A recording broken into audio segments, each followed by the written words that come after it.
Good morning to all of you. Welcome to this webinar on assignment by ADB, requirement and expectation. I think most of us know about the ADB, but for the benefit of the larger audience, we should know about what is ADB. ADB is Asian Development Bank, and we know that World Bank is widely published and known about the same way the World Bank we know about ADB, Asian Development Bank. There is also the same kind of working with the World Bank. We have a monetary fund also, International Monetary Fund, for the funding of the various government projects. Same way the ADB is also in India quite long, from last 30 years. They're funding the projects in India in various state governments, central governments, in number of ways they are funding it. And we have today the programs webinar on requirement and expectation, and everyone knows that the requirement of the chartered accountant is must for auditing and certifying any of the documents. Here we need to understand how the chartered accountant can be best used in various services.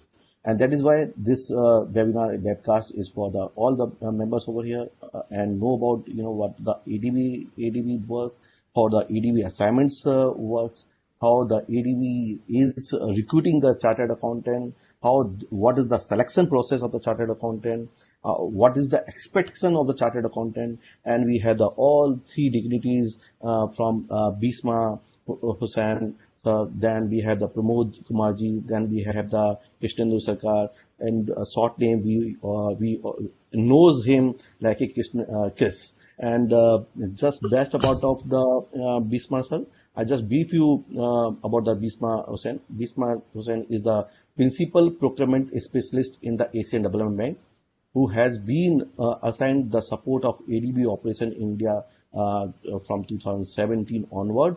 He has a degree of mechanical engineer and business management, and more than 20 years of experience in the project procurement in various sectors, countries and regions. So before coming to ADB, he worked as in the World Bank, Islamic Development, and various part of the government of Indonesia.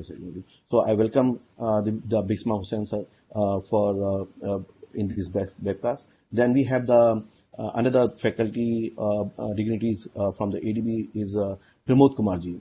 Pramod Kumarji is a project management cum procurement professional having around 15 years experience in the with the ADB and GMR group. He is supporting INRM in the portfolio management around 13 billion ADB portfolio in India, beside assisting INRM in the procurement matters related to ADB Finance in Project India. Prior to joining the ADB, he was part of the airport development authorities of the Delhi Airport associated with the GMR. So I also welcome him, the Pramodji, to this webcast. Then we have a very good personality, is about Chris. Chris is basically graduate degree from Delhi College of the Business Studies, and then he is also chartered accountant. He's a fellow member of the CA Institute, and he joined ADB in 2018, and he's joined in 2011 on before, but since 2018 he is part of the ADB financial management function, looking after the FM compliance of the ADB India's portfolio. 11 to 2018, he managed the ADB loan disbursement for India. So he has a varieties of the knowledge of the ADB about the disbursement part, compliances part, consulting part. So he also handled a lot of projects. Before joining the ADB, he was part of the PwC. He handled a lot of projects, chartered accountant in 98 to 2011. I think it's more than 12-13 years of the experience in the practicing side field, consulting side field, where he handled the engagement of the financial reviews at Thailand, Bangladesh, and he has also handled the fraud investigation assignment. So we have the varieties, in the case about being as a chartered accountant, practicing chartered accountant, consultant, and now the regulator part of it, disbursement part in the ADB. So welcome to all the three degrees in this program. Before just starting the program, how going to be done it? I think just you people have to know about how the ADB is functioning. What is the ADB is there, and we will have the we have to listen from the Bisma ji. And this ADB started functioning in I think in 1966, and in India a lot of fundings are there. I think if we just talk about cumulative figure in till now is about in billion. If I talk on billion, then $47,962 million they have the cumulative funding in India. And if we talk about India 2019 in the committed loan, it's about $4,157 million. The size of, if we see it, the size of the amount they are investing in India's funds is credible. And just to brief, the members about, the consulting project being procured by the top consultant firms in 2015 to 2019. The contract amount, which I think the chartered accountant firm, the consulting firm is there, is I was seeing the website from him. The intercontinental consultant is there, Saha technical consultant is there, PwC's consultant is there, SEMEC consultant is there, individual consultant, chartered accountant firms also, light of. So if we talk about, the million contract amount from 2015 to 19, 4 years time is $310 million. The consulting figure have been paid by this, ADB. So it's the biggest, I can see it's a bigger opportunities for the chartered accountant to have practice in consulting area in the government side. And this ADB is continuously working on the various area, and I think they are in health, they are on education, they are on energy, they are on environment, they are on health, they are the PPP models, their sustainable development goals, transport, water, in number of sectors they are working on it. And the area of the chartered accountant can be engaged, I think, is a project financial reporting and auditing. Definitely, this is the part of the chartered accountant they can work. The project performance management system, the audit, which is a core area for it. Assessing project proposal for economic viability and financial sustainability is one of them. Internal audit is also one of the areas for it. Support in ADB, in ADB in technical side. So it's about training, advisory services, various part of the services where the chartered accountant can be engaged. And now we have the special all the faculties over here from the ADB side who will guide us the entire walkthrough about how the ADB is functioning, how the ADB procurement process, how the consultant being recruited, and what is the expectation. So once again, I welcome all the three, Bisma Sosanji, Pramodji, Chrisji, to this Chartered Accountant Forum. And just I've got a text, near about 8 to 10,000 people already, within 11/9, already watching this particular program. As I said, that the large audience is looking such kind of enlightened program. So I start with the Bisma Hosanji. Sir, as you know that this is a webcast, so I would like to request you to enlighten our members, the viewer of this program about the ADB, and just give the walkthrough by your presentation how the consulting process being handled. Over to Bisma. Yes, thank you, Mr. Diraj, and ladies and gentlemen, good morning, and may we be blessed with health and happiness during this very challenging time. And it's quite marvelous, despite all these difficulties that we face, we are now forced to use different type of communication which enable us to reach out to, you just mentioned, what, 8,000 people accessing this webinar? It's quite amazing, really. So, and this is actually the first time I participate in a program organized by Institute of Chartered Accountants of India, and I would like to use this opportunity to express my thanks and deepest appreciation to ICAI, the organizer, and for organizing this event. You have given a very kind introduction for me. My name is Bisma Hussain, Principal Procurement Specialist of ADB.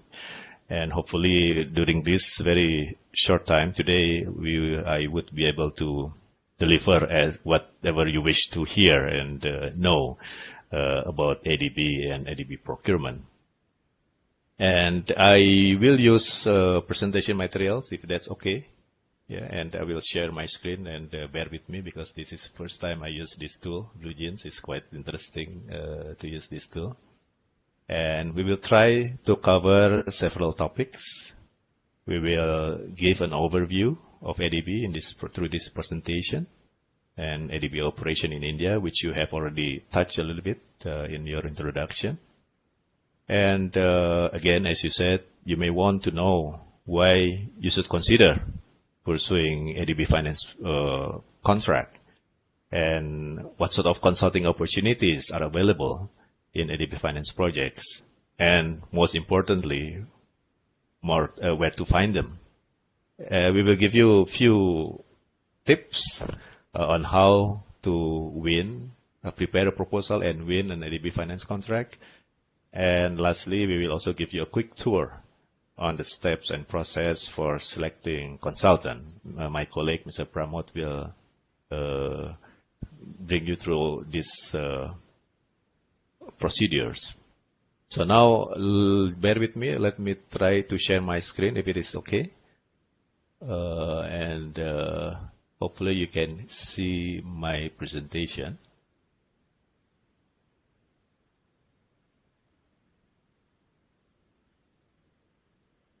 So, are you able to see the presentation? Yes. Yes. All right. Excellent. Excellent. The full presentation, or you can see the full slide, right? All right. So, let me start by showing you this map. Yes, we can see it. Yeah. In this map, you see the whole world, and the countries marked in green are ADB member countries in the Asia and Pacific region. And the ones marked in blue, we consider them as non-regional members. So this indicates, as you said also earlier, that ADB Asian Development Bank is a multilateral organization, which means that it is owned by sovereign countries by way of shares. And the current top shareholders of ADB are Japan and USA. And ADB, as its name also, operates as a bank. It provides lending to its developing member countries. However, unlike commercial bank, ADB focuses financing on development sectors in few key development areas you already mentioned, such as health, education, social, agriculture, transport, energy, urban, and so on.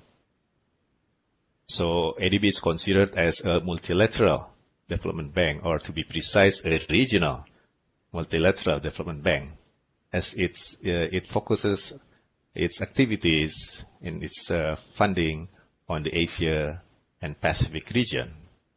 ADB has now currently 69 member countries, 50 of which are from the Asia Pacific regions, and India was a founding member of the ADB back in 1966, and it is now the bank's fourth largest shareholder.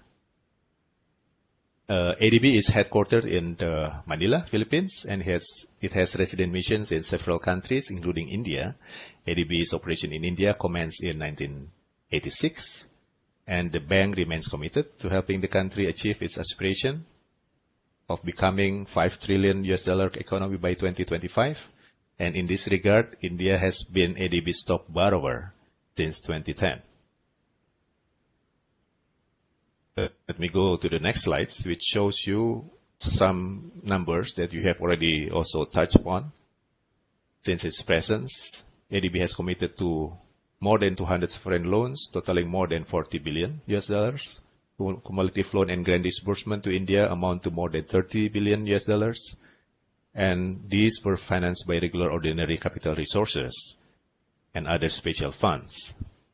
And in keeping with the government expectation, ADB scaled up its lending to India in 2019 alone to over $4 billion, as you mentioned.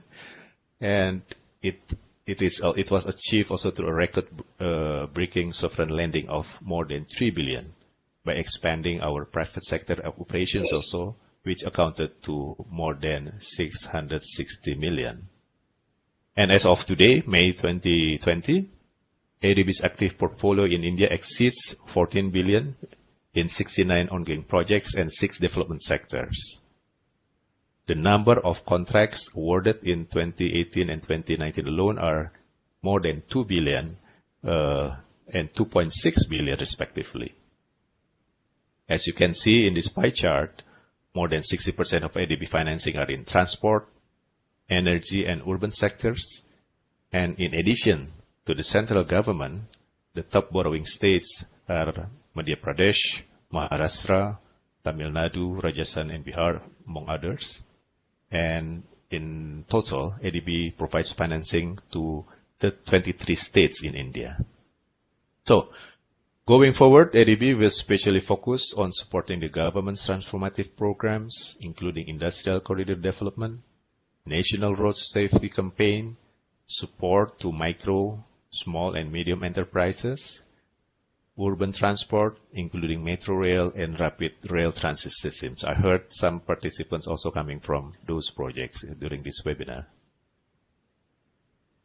And our lending program, ADB Lending Program, is guided by so-called ADB's Country Partnership Strategy, CPS for short, and Country Operations and Business Plan, or COBP.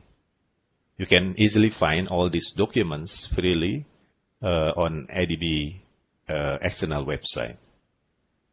CPS gives the overall engagement strategy of ADB in the country, and the most recent CPS for India is CPS 2018-2022.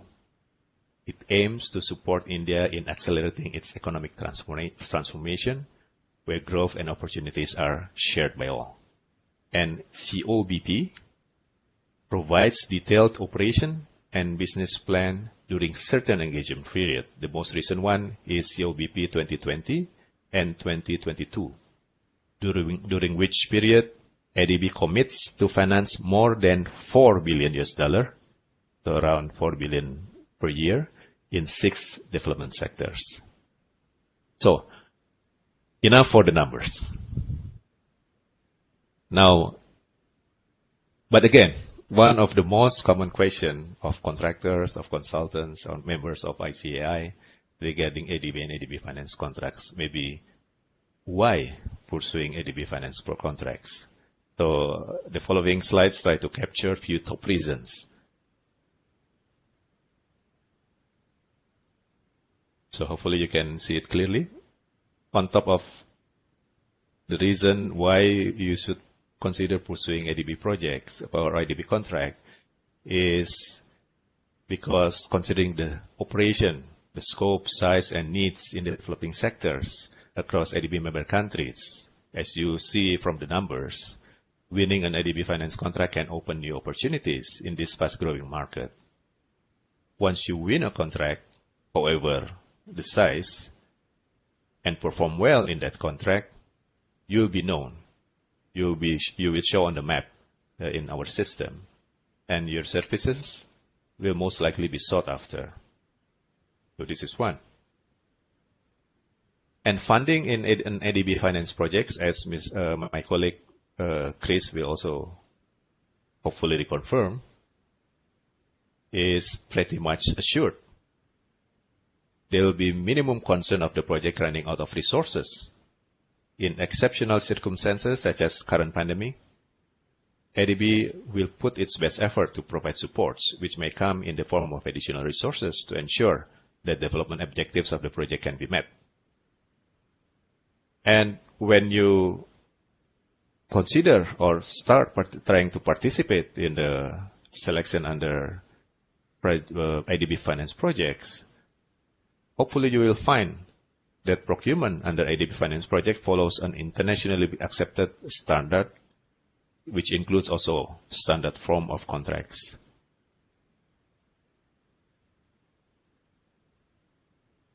Well, this may not be too significant for if you consider to operate, to engage in activities locally. But once your capacity, your qualification increase, and you consider to go outside the boundary of states or country to the other country in the region, then it will become quite relevant, because you would like to have a common and acceptable standard and procedures of procurement, of tendering in the country that you will go to. It will be quite impractical if you have to learn the rules and regulation in that particular country in order to win a contract. So this is one of the benefits also to have this common standard across all member countries of ADB, which is also a requirement of our financing. And the risks associated with the procurement process in terms of transparency, fairness, and integrity of procurement process will be somewhat reduced, if not fully mitigated, through involvement of ADB through ADB's oversight.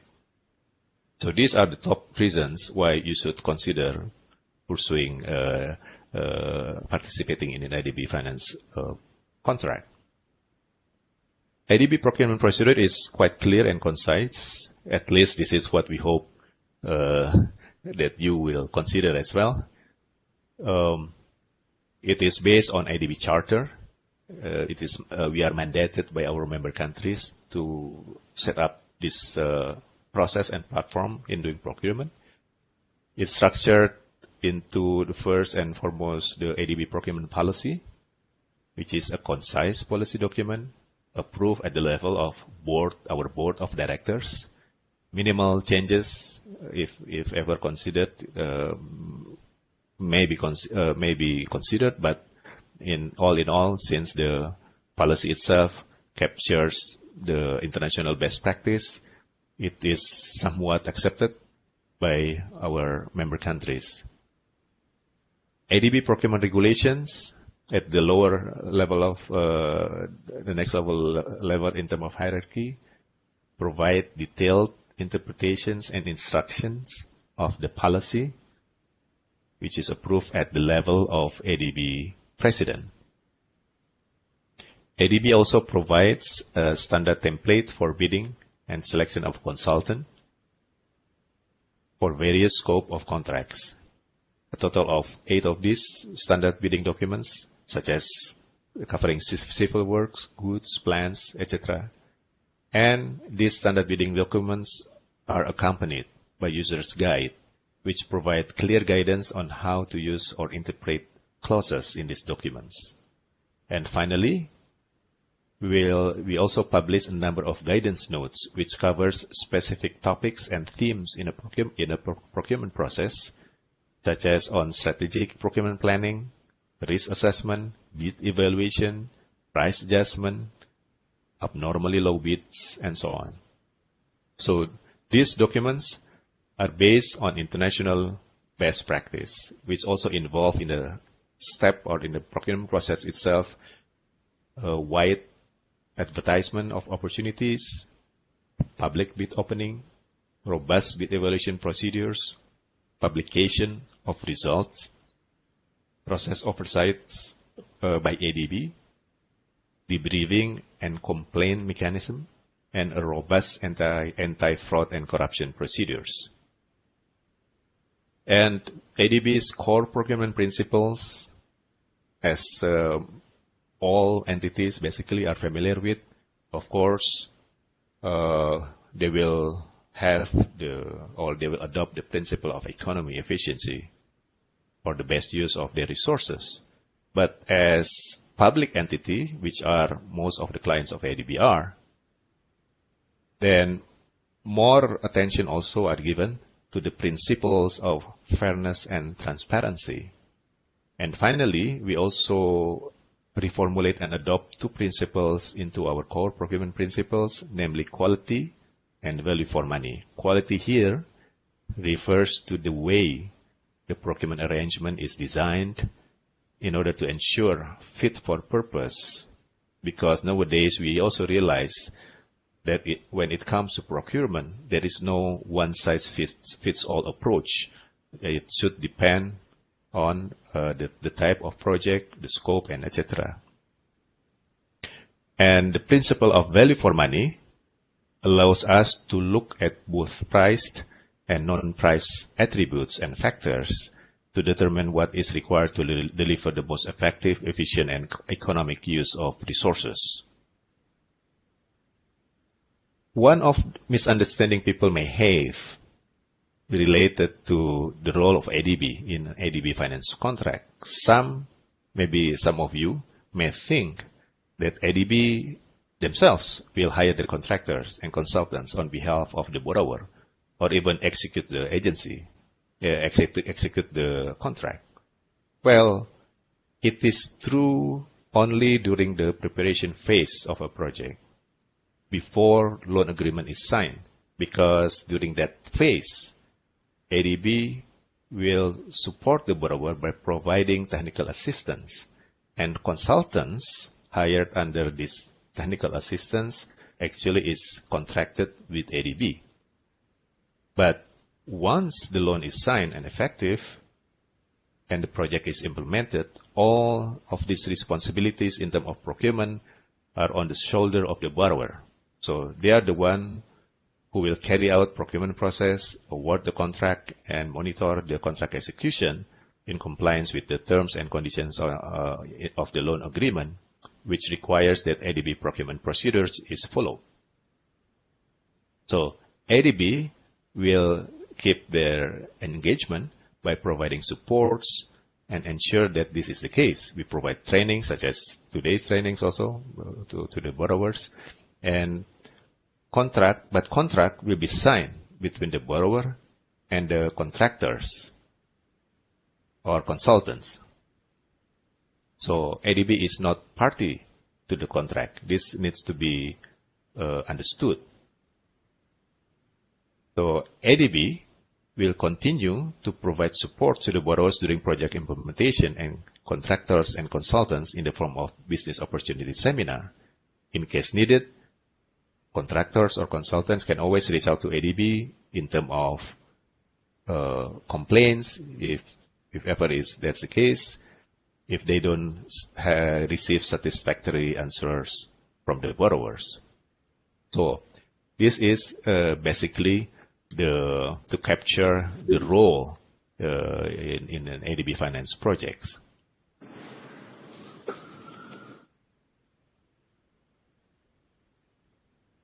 Now, let's take a look at the ADB project cycle and see where the consulting opportunities exist throughout this cycle. Because this is, I think, is quite interesting. I mean, you really need to understand this also. As I mentioned earlier, the starting point of ADB's engagement in the country is the document so-called CPS, or Country Partnership Strategy. And based on this, within this framework of CPS, project will be identified.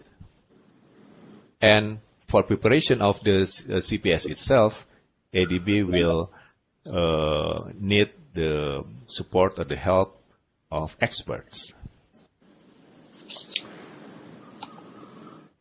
And then during early stage of project preparation, and during the project preparation itself, ADB will need the services of the experts, individual experts, as well as consulting firms to help with the project design, for the feasibility study, loan processing, preparation of strategic procurement planning, preparation of procurement plan, And some of the contracts may also be procured in advance prior to the loan signing. It is possible under ADB Finance Projects. During the loan negotiation, approval, signing, and waiting for the loan effectiveness, this is the internal process between ADB as well as our borrower. And once project is implemented, now consultants will be hired by the borrower to support them in various tasks for detailed design, for preparation of tender document, for supervision of construction, monitoring, etc. And once the project is completed, preparation of project completion report. So here you can see clearly that almost through every step, every stage in a ADB's project cycle, there will be a significant requirement and needs of services provided by consultants, individual or firm. During the preparation stage, as I mentioned earlier, the consultants will be most likely hired by ADB, whereas for during project implementation, all these consultants will be needed and hired by the borrower. And in terms of audit services or audit financial related services, all these services will be needed during the implementation stage of the project by the borrower. So, hopefully by now, you are already interested in participating in ADB procurement process, but you don't know where to find such opportunities for a consultant.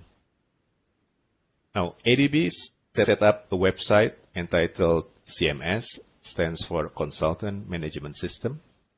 This is the web which you need to access to find ADB consulting opportunities. I provide the link there, which you can try to connect. And firms can register for alerts also to receive notification on all opportunities. And advertisement of consulting opportunities, both for borrower or ADB's contracts, are published on CMS.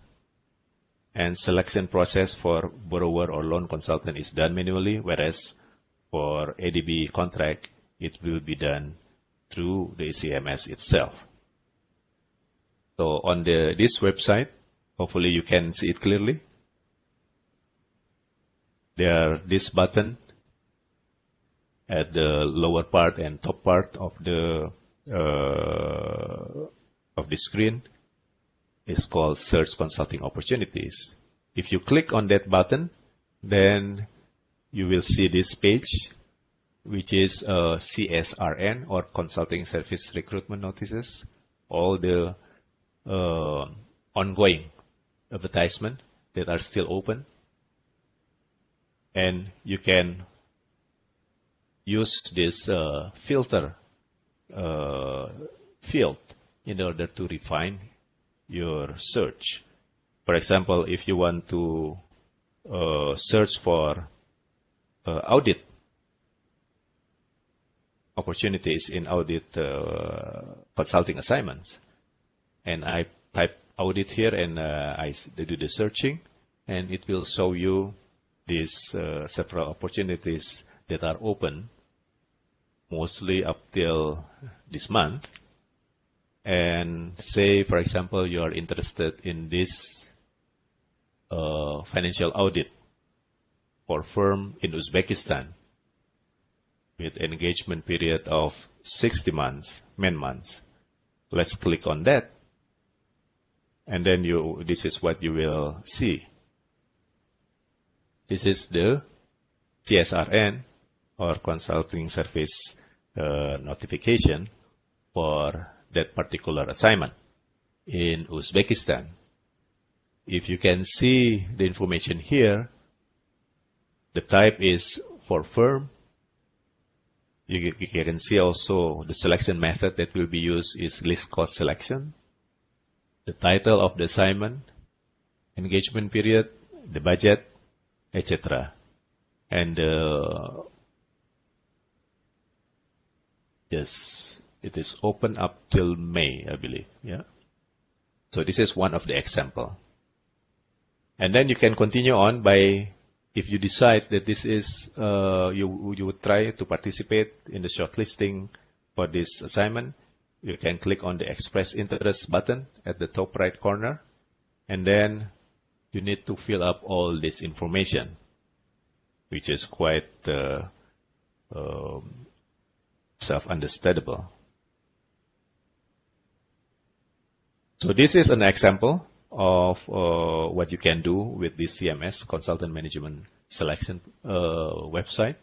Even we also provide the online training on how to use CMS, which is also available on the home menu for this platform. So now you know where to find opportunities in ADB Finance projects, but maybe you want to hear also few advices on how to prepare a proposal and hopefully win a consultant contract. Well, the typical issues faced by consultants in ADB Finance projects in terms of trying to be shortlisted is that they are unknown to the client, right? And they have also only limited information available on the advertisement. And limited also because they don't really know about the nature of the project, the scope of the project, and how ADB or procurement under ADB procedures needs to be approached. Well, this is the purpose of this webinar, to provide the introduction on that, as well as providing you all the resources available that you can further look at in order to understand more. So there is also, because of that issues or constraints, most of these consultants also, when they submit expression of interest, they forgot or they miss providing key information that are actually sought by the client in order to shortlist this for consultants. And they also find challenges in terms of finding, potential partners in order to form a joint venture, which is actually quite important in order to improve and enhance their qualification and increasing the chance of winning a contract. And they may end up being considered as not qualified by the client and not shortlisted.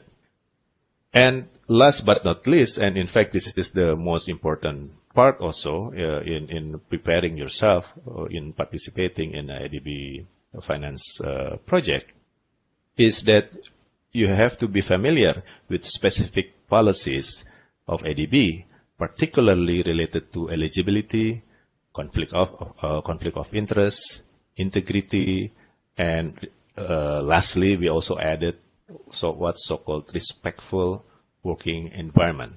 My colleague Pramod will elaborate on this in his presentation on consultant selection.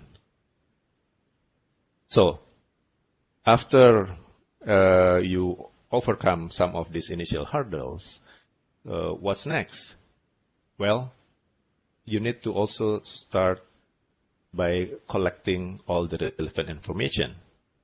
You need to study the CPS, COBP to identify future opportunities, review the project documents, particularly the procurement plan, identify sectors of interest, locations, circumstances where potential of success is high, and check ADB website for opportunities and register for alerts.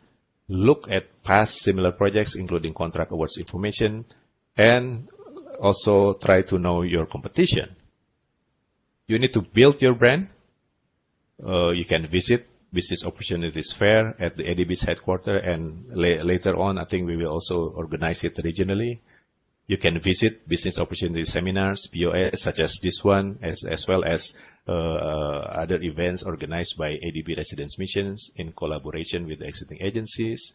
You can also visit projects roadshow, sometimes organized by the exiting agency that in advance of tendering opportunities. So basically, you need to make yourself known. You can build up your portfolio, look at opportunities, and target standalone as well as associate and joint venture opportunities. Please try at the smaller and low-risk assignments to build understanding and profile. You can target area of specific expertise and develop understanding of needs. And if engaged, ensure professionalism, responsiveness, and value add during engagement, and use links developed to build profile.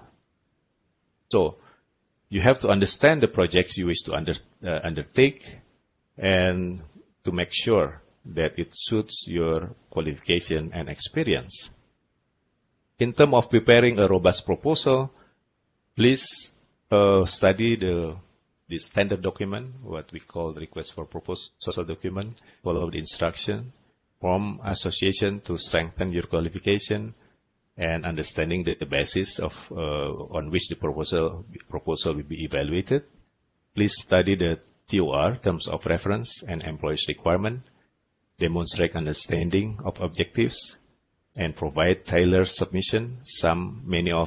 In many occasions, we encounter a very generic proposal which doesn't add value to the client, and ensure staff have relevant experience.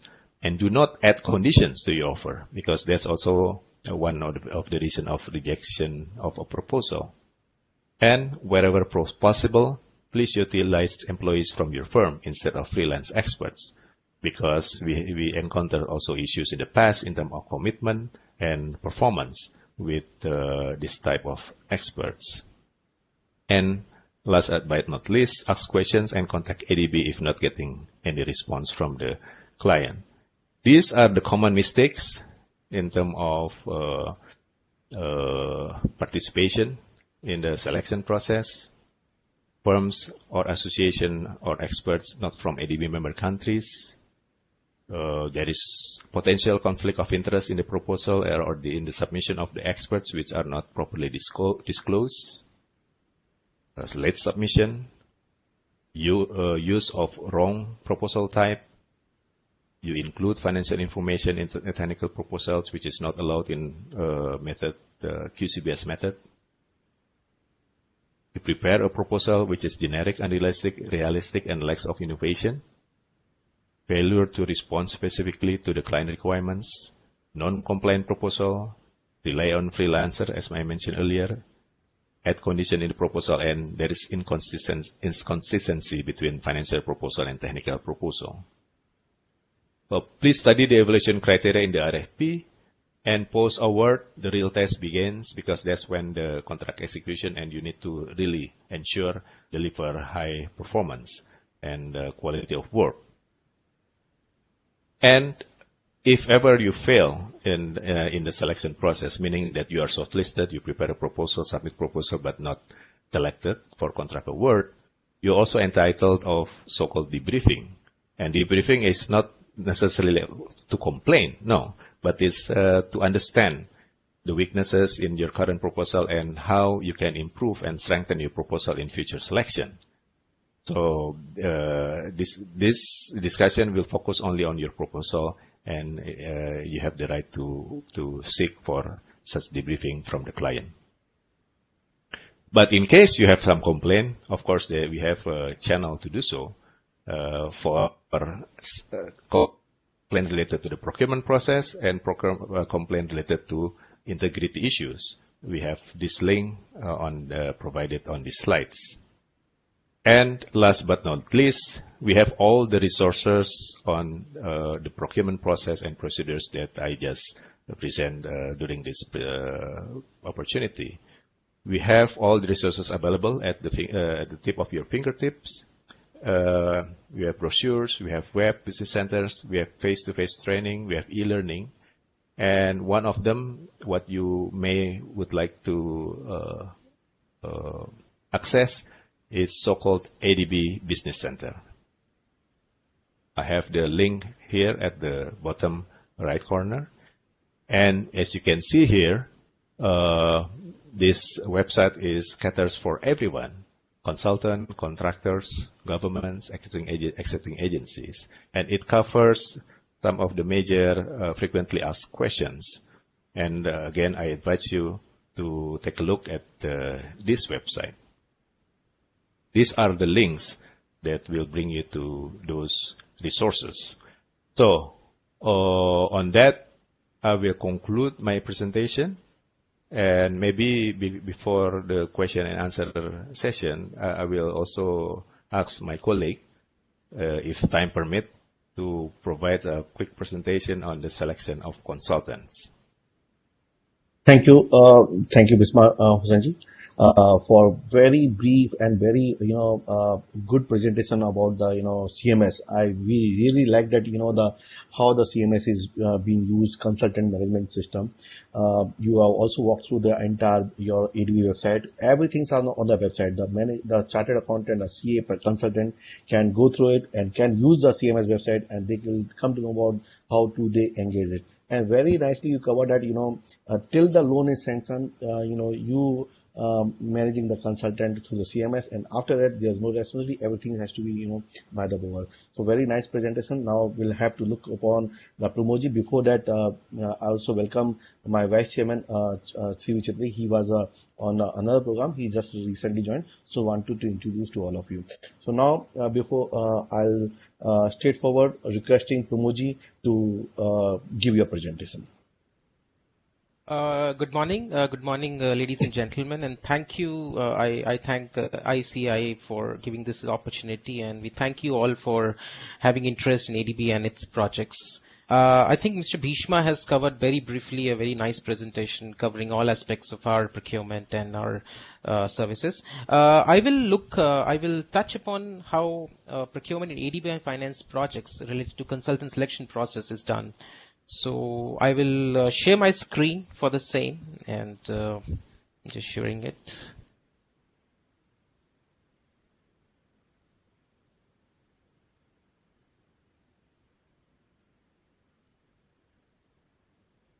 I guess my screen is visible to all? Yes, it's visible. Right. So, my presentation is on procurement in ADB Finance projects, and Mr. Bisma has already covered how our procurement is done and what are the things we have in it. So I will briefly go through the consultant selection process we have in our finance projects. So typical steps in our finance projects from selection to recruitment of consultants are divided into 8 parts basically. Firstly is preparation. Any firm or any assignment which our borrower is looking for a consulting assignment, they have to prepare what they're looking for. That's a part of preparation. Then they have to advertise. Advertisement is a very important element in our consultant recruitment process, because we wish to reach to all potential consulting firms and consultants. Then the third step is shortlisting. When we advertise, we also have to shortlist considering the requirements of our terms of reference. Then based on shortlist, we receive EOIs, expression of interests. And then based on those expression of interest, we have to develop RFP, request for proposals. We have to check whether our the shortlist which we are preparing, they are meeting as per our requirements of terms of reference. And then we prepare RFP. Then based on RFP, we evaluate them, and upon evaluation, we negotiate, and then we award the contract. And then contract management part of the process is very important, because that's where actually the services are being provided to the borrowers. So these are typically briefly 8 steps in our consultant recruitment process. Next, I will highlight upon the preparation of terms of reference. In ADB's system, typically our terms of reference are divided into 6 parts. One is background, objectives, scopes of services, tasks, and deliverables.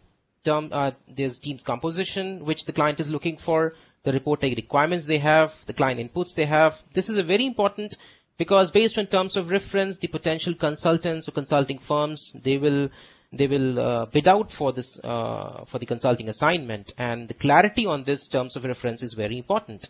The purpose of terms of reference is like they have to get expression of interest from the potential consulting firms or consultants, and recruitment of consulting firms and subsequent contracting, and then performance evaluation. Because based on terms of reference, whenever we have a consulting firm on board, we would also evaluate them for future consulting assignments. The next is I will talk about is preparation of cost estimates. When ADB Finance consulting assignment is recruited, we have the EAs or our borrowers, they have to prepare cost estimates based on which they have two components. One is competitive. The competitive components are basically remuneration and reimbursable output of out-of-pocket expenses. If remuneration is respect to key experts and non-key experts, and reimbursable expenses are like all logistic travel, the consulting firms, consultants, or individual consultants, they have to go for ensuring the assignments are done, which includes per diem, travel, transport, communications. And there is non-competitive component, which includes provisional sum, which is earmarked for typically standardized value of costs like workshops, seminar, conferences, surveys, and equipments, and the contingency, which is 5 to 10%. So non-competitive components are not part of evaluation process. It's only the competitive component. Then we will talk about different selection methods of consultants.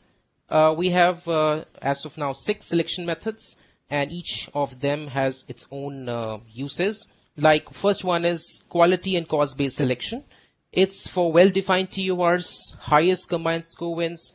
We have major quality and cost-based selection, as the name itself suggests.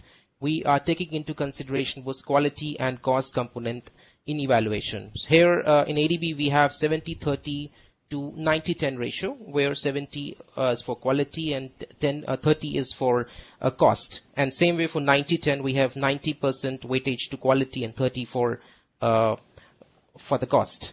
The second is least cost selection. It's for very small and standard assignments, where we have assignments which are very clear and it's easily available.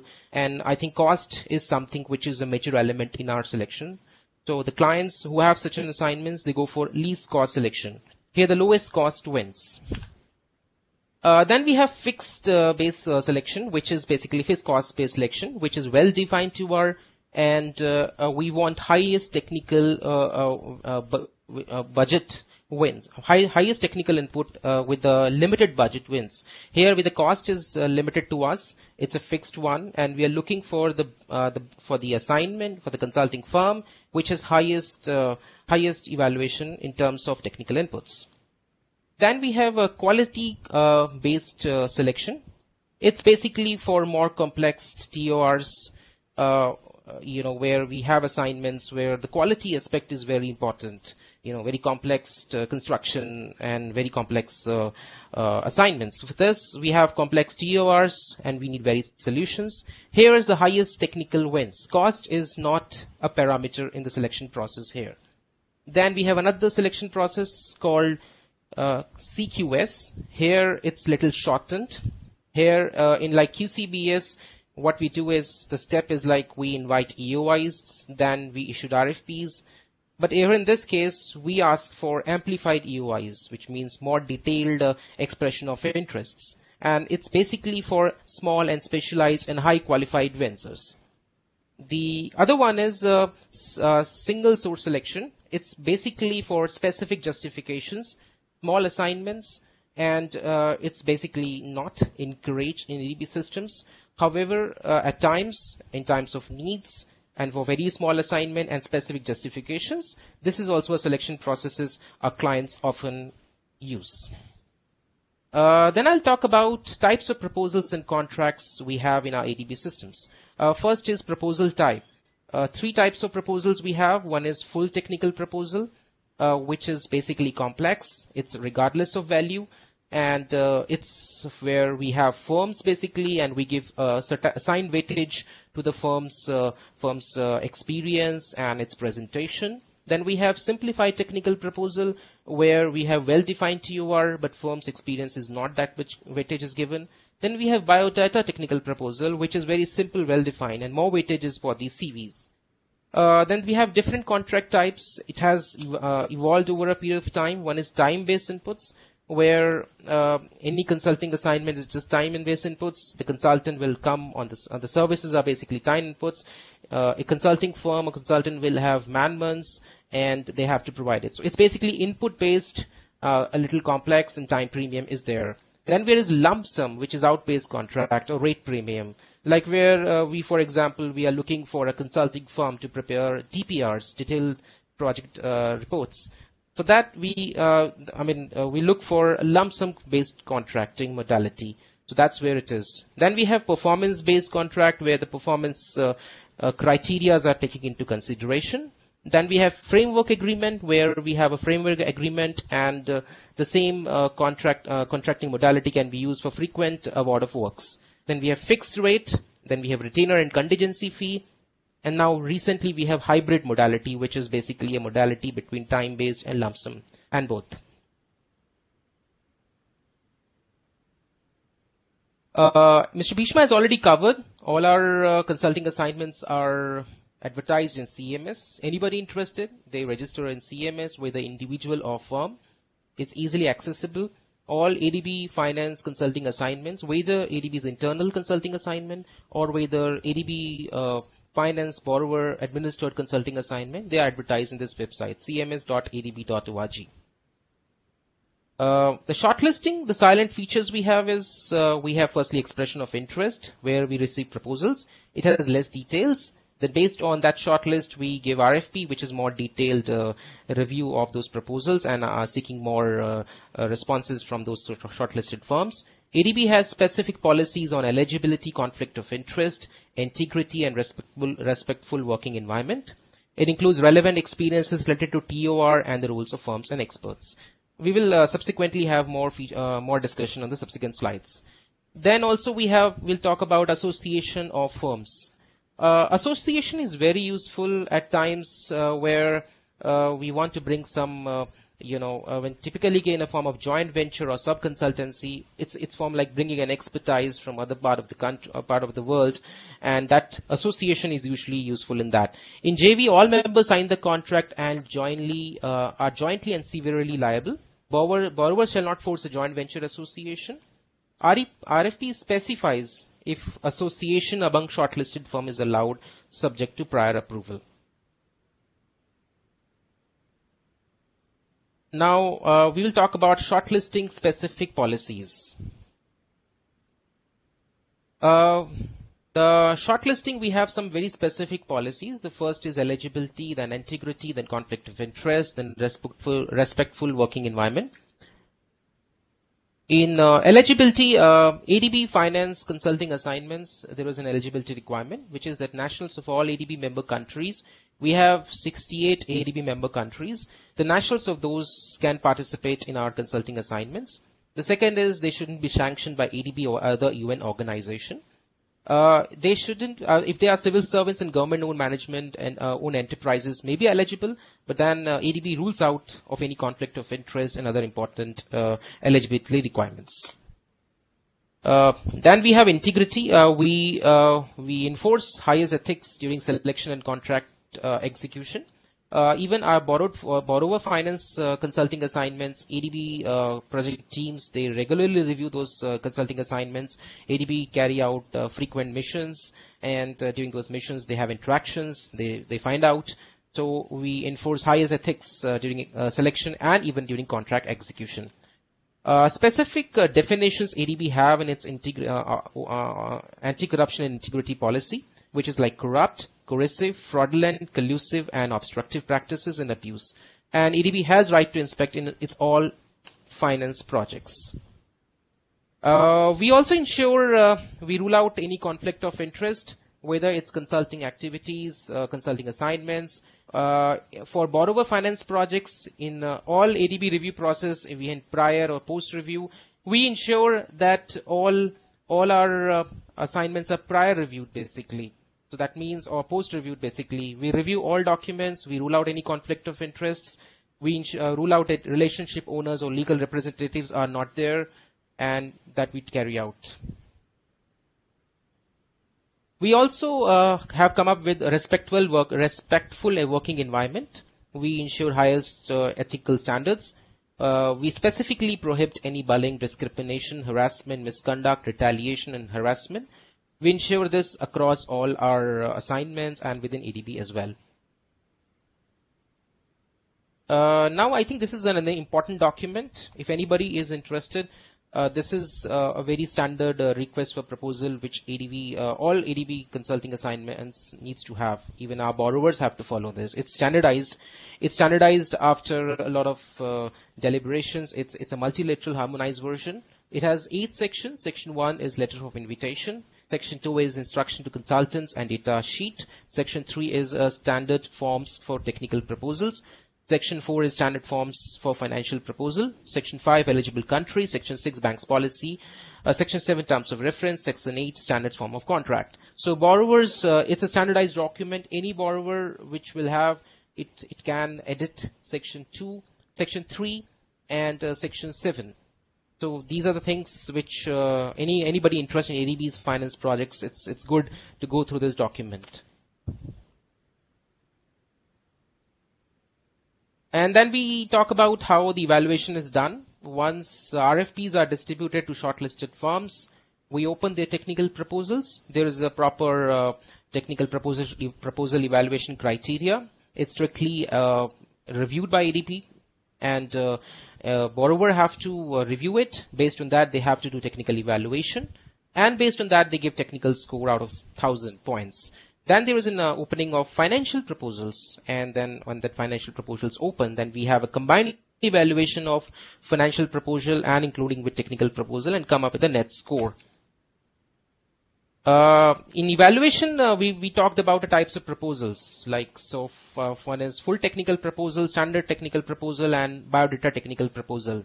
So as we have highlighted before, in full technical proposal, the experience of firm has an weightage. So it's basically for more complex, more big assignments where the firm's expertise and the way its management is working is important. So we give weightage to it, like 100 to 200 points.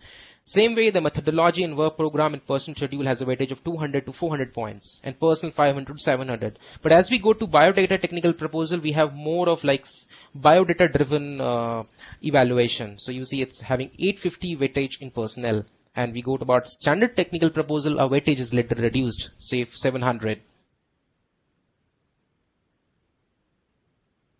There are few during evaluation. There are few things which can lead to disqualification of an expert. Firstly, the expert is not a national is proposed for a national position, but is not a citizen of that country. It's a part of Section 2 of Instruction to Consultants, para 6.2, the same RFP which we had 2 sides before. Second is the expert failed to state his citizenship in the CV. The third is expert is a current employee of the client. The fourth is consultant and the expert failed to disclose any situation of an actual or potential conflict of interest, sanctions, criminal records, and other information that would make the expert ineligible under Section 5 and 6 about the expert.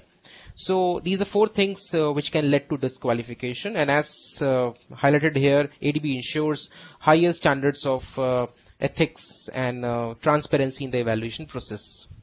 Also, for the type of proposal, if we go further detailed, we can see that we have also defined the maximum lengths of the proposal. Like for FTP, the methodology can have maximum 50 pages, for STP only 10. And for BDP, which is more biodata driven or CV driven, only work schedule and planning of deliverable is important.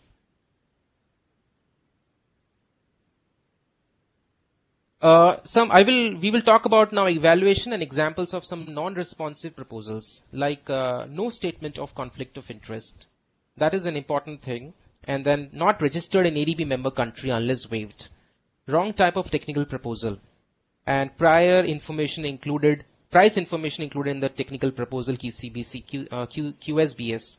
So these are important things which consulting firms or consultants needs to take care of while bidding out for our assignments. Then we talk about evaluation experts. 0 rating for experts is generally given in accordance with Section 2F, disqualification of expert. These are all things given already in our RFP. If one will go through it, I think that's a document which is encouraged to go through. Then we talk about validity of proposals. Selection should be completed and contract should be awarded within proposal validity period.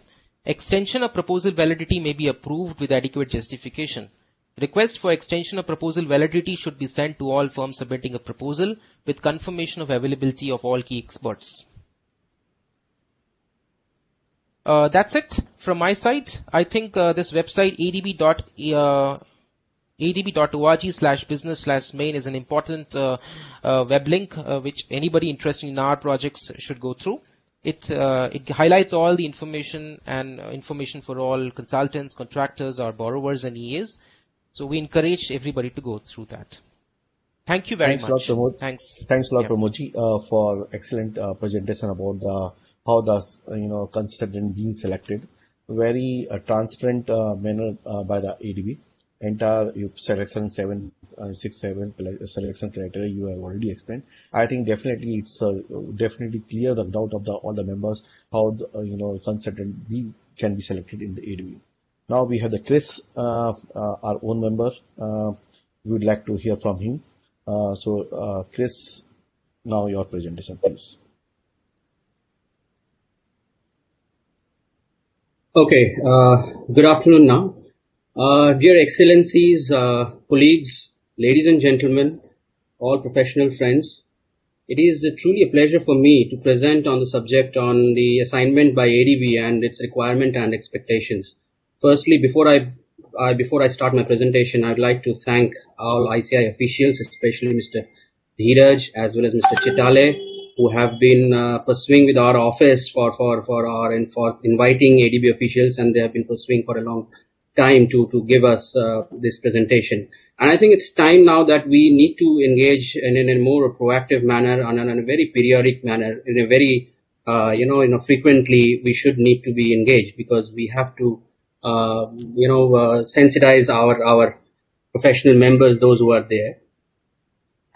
With my two colleagues who have presented just now, I'm sure that most of them have been wondering. It's quite complex. Actually, it's quite complicated even. It's not an easy. The procurement subject itself is quite a complex. I mean, our team spends about whole full day, 2 full days of spending and explaining these processes in detail. And within a given very short period of time, it is not very easy even to, digest everything. So I have, keeping that thing in mind, I have prepared a very, very short presentation. So it's about 13, 14 slides, so that, and I would rather advise my professional colleagues that they should take baby steps at a time. Because one who is not even aware of what is ADB and what is World Bank or what is a multilateral agency, it is not easy for them just to, drop down into the ocean and then they find that, oh my God, I don't understand what is happening. And then they will start complaining. So my advice right now is just to take a baby steps. So I'll just begin my presentation, and then after that we can take a Q&A session, and hopefully we will be able to. But I'm sure that it is not going to be, we cannot cover everything in just one day or in just about 2 hours, but we will try to do our best. So just over to my presentation. I'm about to share my screen.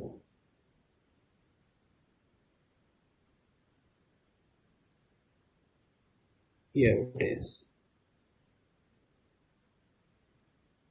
Is it visible? I think it's now visible. So I'll do a full screen mode. Okay, I'll be focusing and giving tips on how to identify the projects and how to look these in the website, all this, the information that one would need to find it relevant. But before we do that, just let us see the opportunities. What is the opportunity that is awaiting us? So why chartered accountants, not only chartered accountants, any professionals, those who are desirous of, getting work, why they should be interested in. Now, if you speak about the numbers, you see that the active portfolio that in India that we have is about 8 and it's about $15.8 billion. There, if I just converted it into, in crores, it would, go down to lakhs of crores. So you can imagine that in every field, in every functional field, you can find that there is probably a requirement, and there you can find your way into getting your work. It's just that how you place yourself. So if you see for the next 2020, if that was the historical data that I presented, and if you go to the ongoing 2020 program that we have about 28 projects for 7.2 billion that is planned for this 2020. Okay, and for professionals, for professional chartered accountants, for audit of these, ADB requires that all the projects they would need to be audited. Now, if you see the statistics, 20% of the audit of the portfolio audit is carried out by the state AG offices, state auditor general's offices. That is a representation from the TAG, and the remaining 80%. It's again a huge number. 80% of them is catered by professional accountants. So I'm sure that now you can imagine that where is the opportunity, how this opportunity, not only, I mean, this is in the audit matter. Now, you must appreciate that when a person needs to do an audit, there has to be an accounting also. So you see, you can just double the number, that if it is 80% is the portfolio is for the auditing function, so the accounting function would also be required. A person who's doing an audit, he cannot do an accounting. So obviously, so then there will be some other professionals that would need to be engaged for the accounting and bookkeeping function. Okay, so just to give you a glimpse of that. Now, moving into, you see, ADB's website has got a lot of information, but people do not know how to use it. So I've just tried to, bring it into, share you with certain perspectives as to what all aspects that you should be looking into. Suddenly, if you start, opening up adb.org, you will say that, what do I look into? It's so many things. So before even applying for any assignments, I would request that please do your thorough research.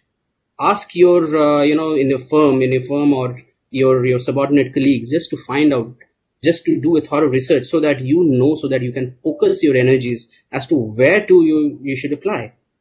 My again, the advice would be that you should look into the website information, gather information, and then before you start, contacting anyone.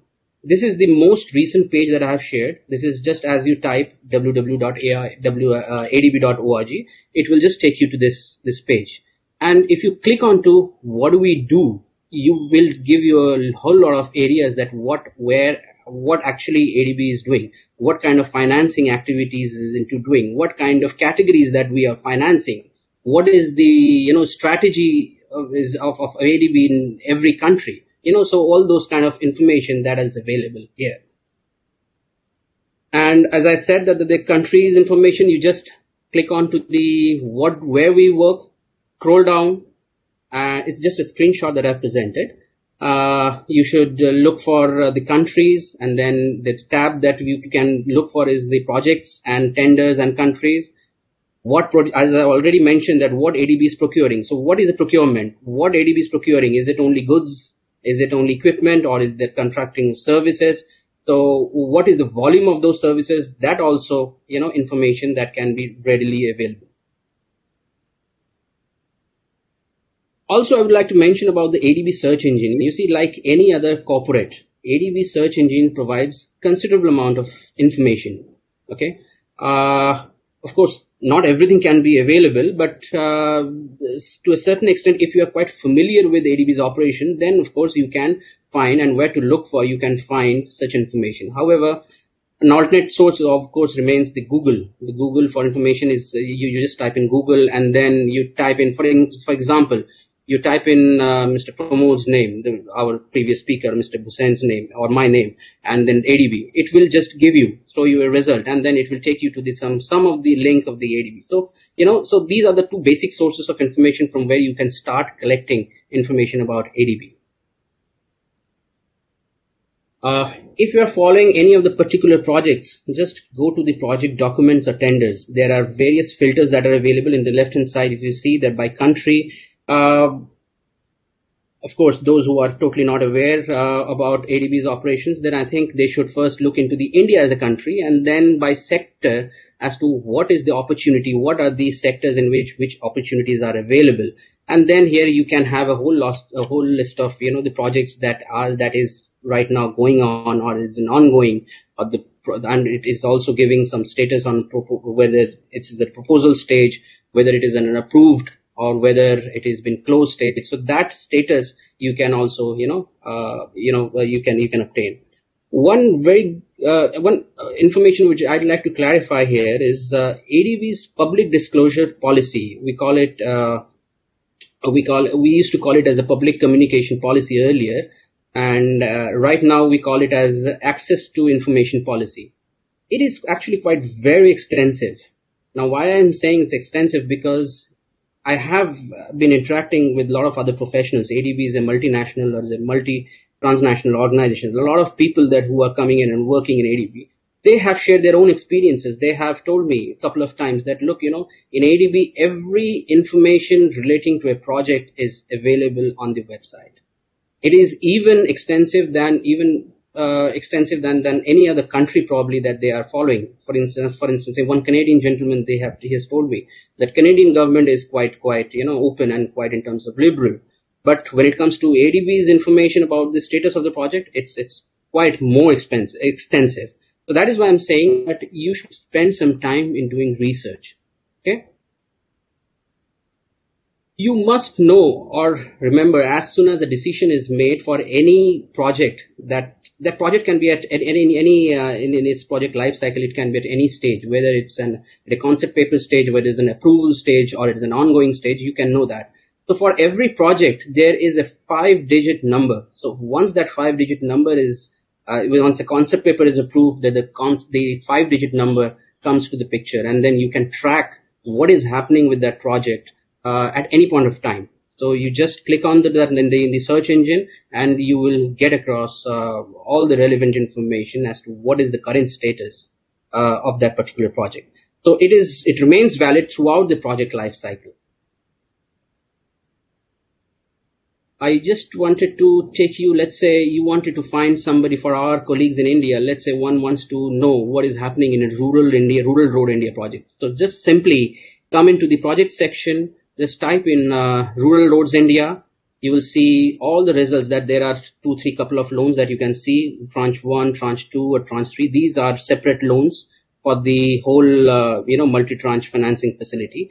I'm sure for newcomers here, these terms are quite new. So that's the reason why I'm saying that you need to familiarize yourself with these terms before even you start considering to apply. ADB is very mindful about the quality of the professionals, the quality of the deliverables, and it gets reflected into your application process or your expression of interests. Our team, when they evaluate any of the papers when they receive, it becomes very apparent whether the person who has applied, whether he has a prior knowledge even, or he's just even applied just as a first timer. So it's not too much challenging for ADB professionals to eliminate any application. So my request to all the newcomers is, let's spend as much time as possible, do a little bit of a research. So if you click onto any of the, for instance, in this one, and if you click onto any of the, let's say the first one, you just click on and you'll get further information. If you click onto the documents, when you click on there, then you click onto the documents, you can receive all the documents that have been officially shared with the executing agency and with the borrower relating. For example, audited project financial statements. ADB's access to communication policy, access to information policy requires that all the executing agencies, whoever are doing their projects, whenever the accounts are getting audited, that would need to be disclosed in the website. So all audits that have happened for so many years since the project has been approved, you can see that it is been uploaded in the website. So apart from audit, you can have also resettlement reports, or you can see the social safeguard reports. So all such information will be available. Another thing that is a key to every project is that you have to look for who to contact. For instance, if I may ask, if you may wonder that if I need some information relating to a project, who to ask or who to contact. For every project, there has to be a project officer.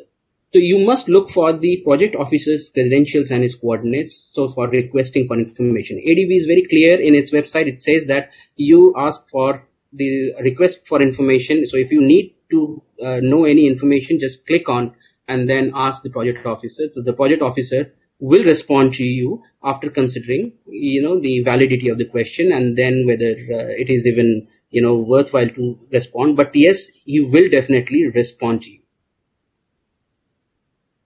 Even if I say for the documents will also include lots of procurement plan. I mean, in the project, what was the procurement plan? What was procured so far?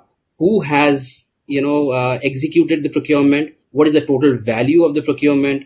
Who are the contact details of the executing agency? Whether it has been administered by ADB, if the contract, which is for which request for proposal has been given, whether the contract is administered by ADB or administered by the executing agency. So those information you can, obtain by clicking in these documents. Okay. If anyone wants to start looking about what is happening in this country, then I think the two important tabs that is relevant here is the strategy as well as the opportunities. So once you get into the strategy mode, you will see what Mr. Bisma had already mentioned, that we have a country partnership strategy and country operation business plan. We call it a CPS as well as a country COBP. Now, CPS is basically a sectoral wise, which has been agreed upon with the government, that what would be the total investments that will happen in the next 4 years. For instance, right now the CPS is 2018 to 2022. And to what are the priority sector areas where India wants investments from Asian Development Bank. So all this information, for example, in the next 4 years, maybe the sector transport or maybe the sector energy will receive highest attention. So what could be the number of projects, or what would be the total projects that have been approved every year between 2020 to 2022? It will appear in country operation business plan. You will have all the projects that have been approved by ADB board that will be featured into this COBP. I have, I think, mentioned that partnership strategy focuses on what sectors will be prioritized over the period of time by ADB in the country for the last 4 years. So for India, it's not necessarily you have to stick to India. If you want to go to any other regional country, for example, Nepal, Maldives, or Cambodia, you just look into the CPS study that is available in the website and then see where your expertise lies, where you can map your own skills, whether you can fit for, giving your expert advice or your expert consultancy services are there. So accordingly, you can plan your course of action for the next couple of years. Like ADB is planning for the next coming 4 years, I would also suggest that you should also, all the professional chartered accountants, they should also focus themselves that where to position themselves into next 4-5 years.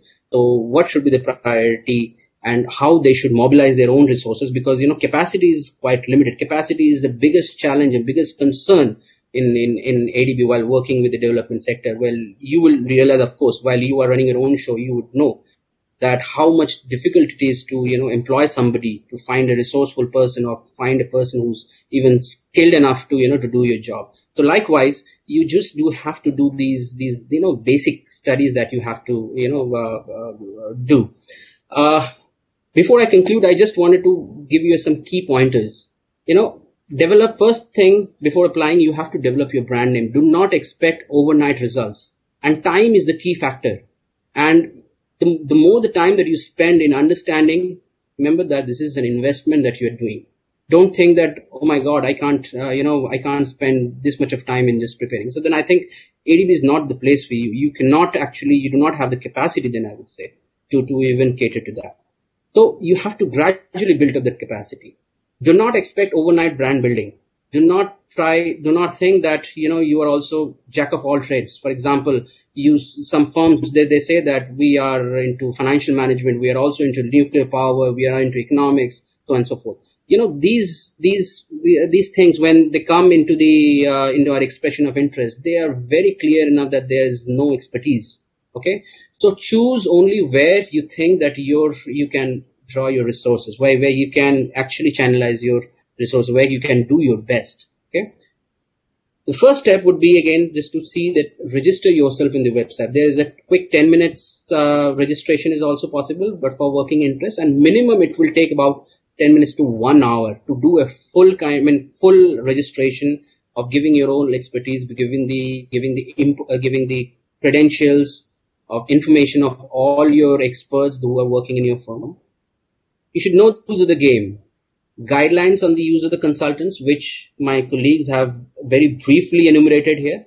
I mean, frankly speaking, it is not just about 1 hour time is not sufficient to digest, to even explain. So you can download these copies, use of guidelines on use of consultants. There is a new procurement policy in India, in the whole ADB, which is applicable. It has been started from April 17. So no such policy. What is the difference between the earlier policy and new policy? Understand that.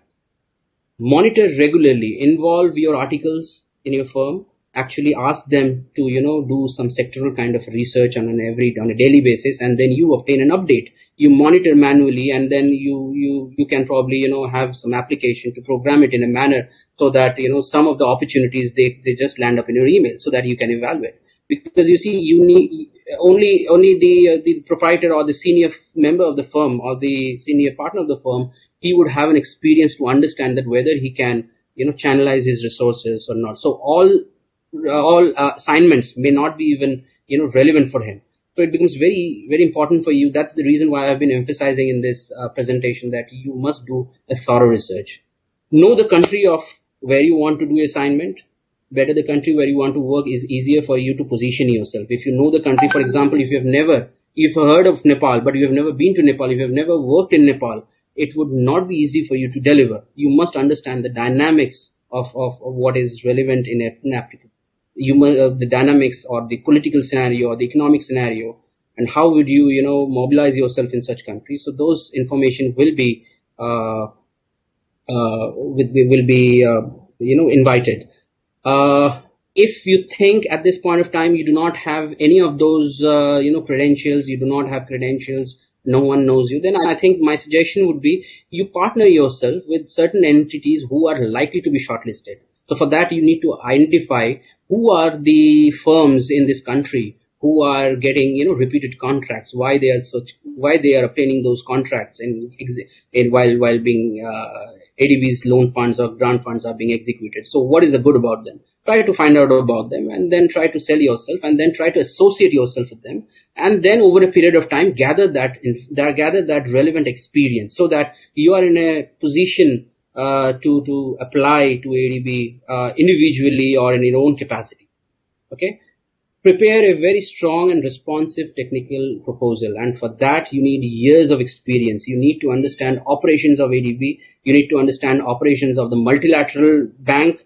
You need to understand what is a multilateral bank, how it operates, what is the role of the government, what is the role of for instance, in India, what is the role of the state government. Why is that the loan is being channelized through Department of Economic Affairs or the prime borrower, and then why it does not go directly to the executing agency. All these questions, they should be clear in your mind before you do an application, because at no point of time you can afford to appear in front of anyone, or let's say somebody calls you for an interview, you can afford to appear as if you don't know anything at all and you're just a first timer.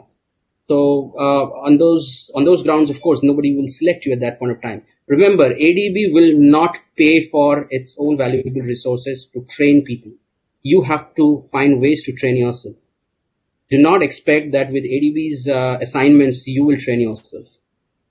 You manage your contract in a very judicious manner, and that is up to you how you manage your contract. So these are basically the key pointers. And with that, I quickly, that was quite quick, I know, but just wanted to, send these key messages on to all our chartered accountant fellow colleagues, so as to concentrate themselves so as to channelize their resources for ADB related assignments. Any questions? We would be happy to take it forward now. Sure. Thanks a lot, Chris, for a brief presentation about how things can be worked out. And very rightly said, you need to have a lot of training, you need to have a lot of experience to work with the ADB. And rightly you mentioned about, work with the, become a partner with the entities, those are in the work, already working with the ADB. Very rightly you said. Now we had a lot of questions from the participant. First of all, I'll also have a, question to the Bisma. What kind of project, the ADB really funds? What kind of projects are there? Yeah. Do you mean in terms of sector? Yeah. Or, yeah. The top sectors that ADB finance in India are transport and energy. On the third of the list is urban. So these are the top three. But in addition to that, we have these other three sectors that we finance: social education, and finance, and what is this?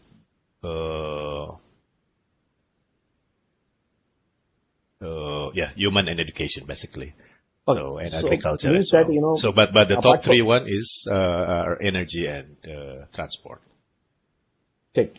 I think the sectors already listed in your website also. These are the sectors, priority sectors which you generally fund.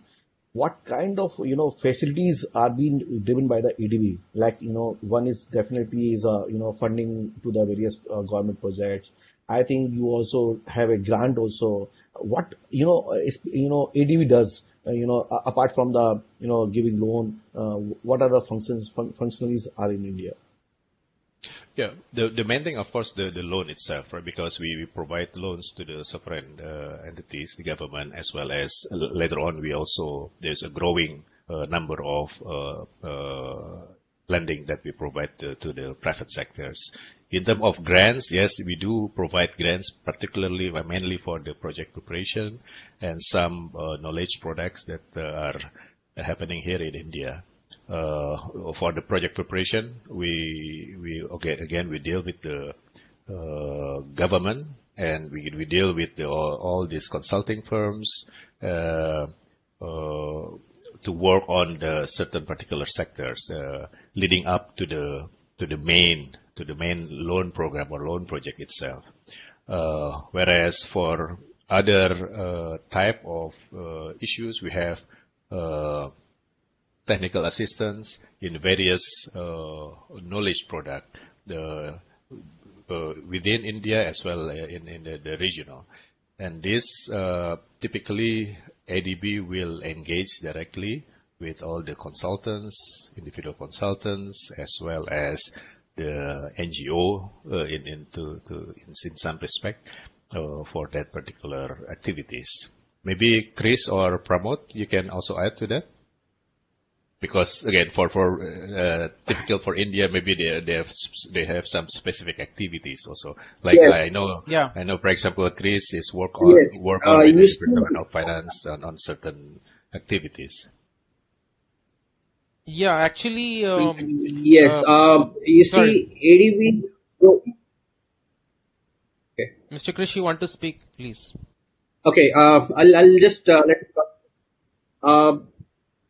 rightly said that look, in ADB, it's a development bank. The purpose is, overall objective is development. It's not a bank of a commercial nature that you give the money and then you forget. So our role as officers, and not only in financial management, but in the technical, in other technical areas like all the engineers that we have or the economists that we have, they play a very pivotal role of advisory function. So those advisory functions are very much necessary to mobilize a particular loan, because with experience that what we see is that, let's say typically a loan is average size is about $100 million loan. And the credit line is available. And it is not easy for any government even, okay, just to mobilize that 100 million or to spend that 100 million in just, in a snapshot. It will take time. It will need to have, good amount of, advisory function from, so that advisory function is expected by the government from us. So for that, ADB also, prepares certain technical assistances. These are in the nature of small grants, let's say about 1 million or about 500,000 to $600,000. So with these grants, typically, let's say a project monitoring unit will be set up. A DPR activity will be financed. So these are the small elements of financing elements to which ADB also will help in mobilizing the big chunk, which is the loan chunk to finance its activities. You can say that it's kind of a push that it is necessary to execute the entire loan if it is, let's say, planned for 5 years. So then there will be a small element of this technical advisory service grant given to the country, which is at a free of cost, for which there is no charges. For instance, no interest, or there is no repayment. So that's why it's the nature of a grant. Thank you. I think you rightly said it's for development fund. Just very basic, questions, for the clarity for the all largest of the audience. Do you fund any, apart from the government, do you fund any private or PP model, or what kind of, fundings to be in general?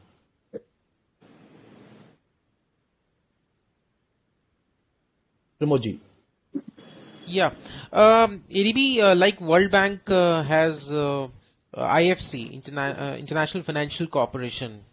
ADB also has its one division, which is, we call it Office of Public-Private Partnership. And this is basically the department is called Private Sector Operations Department, PSOD. So we have a department, and we are into private sector also. In fact, these days we come up with a modality where at times we give a hybrid financing as well. So we are into private sector, but the terms and the way our operations are done in those is different, because ours is basically sovereign operations. Ours is very it's a sovereign guaranteed projects. So the lending rates are very low. That's why we come into picture. When it comes to private sector, the lending is totally different. So we have private sector operations. It's a separate division altogether. It's a separate division. Sorry. Yeah. So what are the lending rates what is the lending rates prevailing in, it's based on LIBOR or based on certain other things? Do you also have like a discounting on the LIBOR?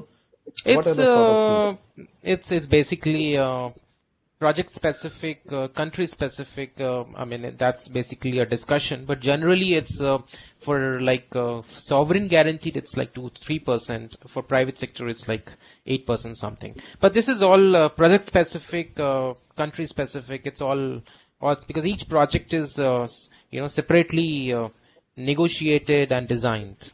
So it's all totally. We cannot specify it as such. Yeah. There is one question for Chris. To answer that more specifically. Yeah. I just wanted to answer that Mr. Dheeraj's question about.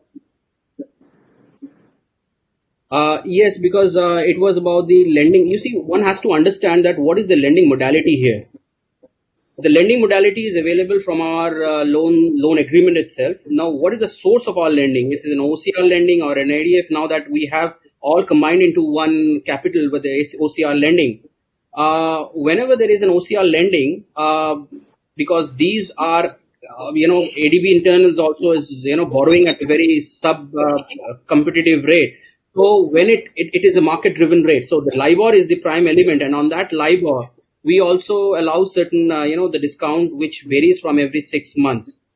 And we do also levy certain commitment charges, as well as we also levy certain, the maturity premium, that is depending on the tenure of the loan. So all these three elements, they add up into the interest, and then the costing of the cost of funding can be, worked out. Yes, Mr. Chitale. Yeah, see, in earlier budget, these smart city projects were announced by Finance Minister and Prime Minister. So, are you financing the smart city projects, and whether you have already financed any?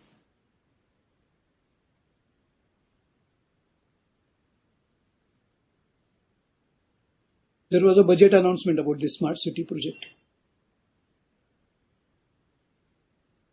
Okay, maybe Pramod, you can respond to Yeah, that. the smart city projects will essentially come under our urban operation. Yeah. So we didn't have any smart city project as such right now active, but the discussions is going on with the government because we do have some technical assistance program some time back to come up with a proposal to support some city, but right now we don't have an active smart city project or loan project, if I were to say rather. But that's a regular discussion process with governments. So like it's a part of CPS, right? So it's keep on evolving every year. So as of now there is no active smart city loan right now, but then we had a technical assistance program some time back to help the government. So as of now, no active, but it's a discussion and it's evolving. But I think there are many projects of smart city ongoing right now. So there's Just still adding to this, Chetri, do you also have funding to the local self government bodies like municipalities, their development projects? Yeah, so ADB sovereign funding, the loan we give is to government, but it's managed through state government. So it's basically we have an executing agency and implementing agency. So your ULBs can be a part of implementing agencies as such. But the loan is to the government of India because our sovereign funding is sovereign guaranteed, right? So the loan is to government of India. Like for example, I can give you a project. I was managing a project some time back, North Karnataka Urban Sector Investment Program. So we were doing 24/7 water supply schemes in 22 remote towns of the Karnataka. So it was with KUIDFC, Karnataka Urban Infrastructure Development Investment Corporation, and they were the executing agency, with the government of India as the borrower. So it's an independent SPV basically. So we have ULBs also in one of our projects here. Correct. So as rightly mentioned, sovereign of the India. So state government can take the loan.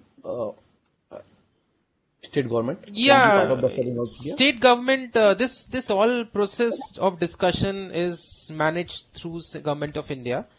So everything comes through government of India. They have to approach government of India and then they get back to any development partner, which can be ADB, World Bank or any other as well.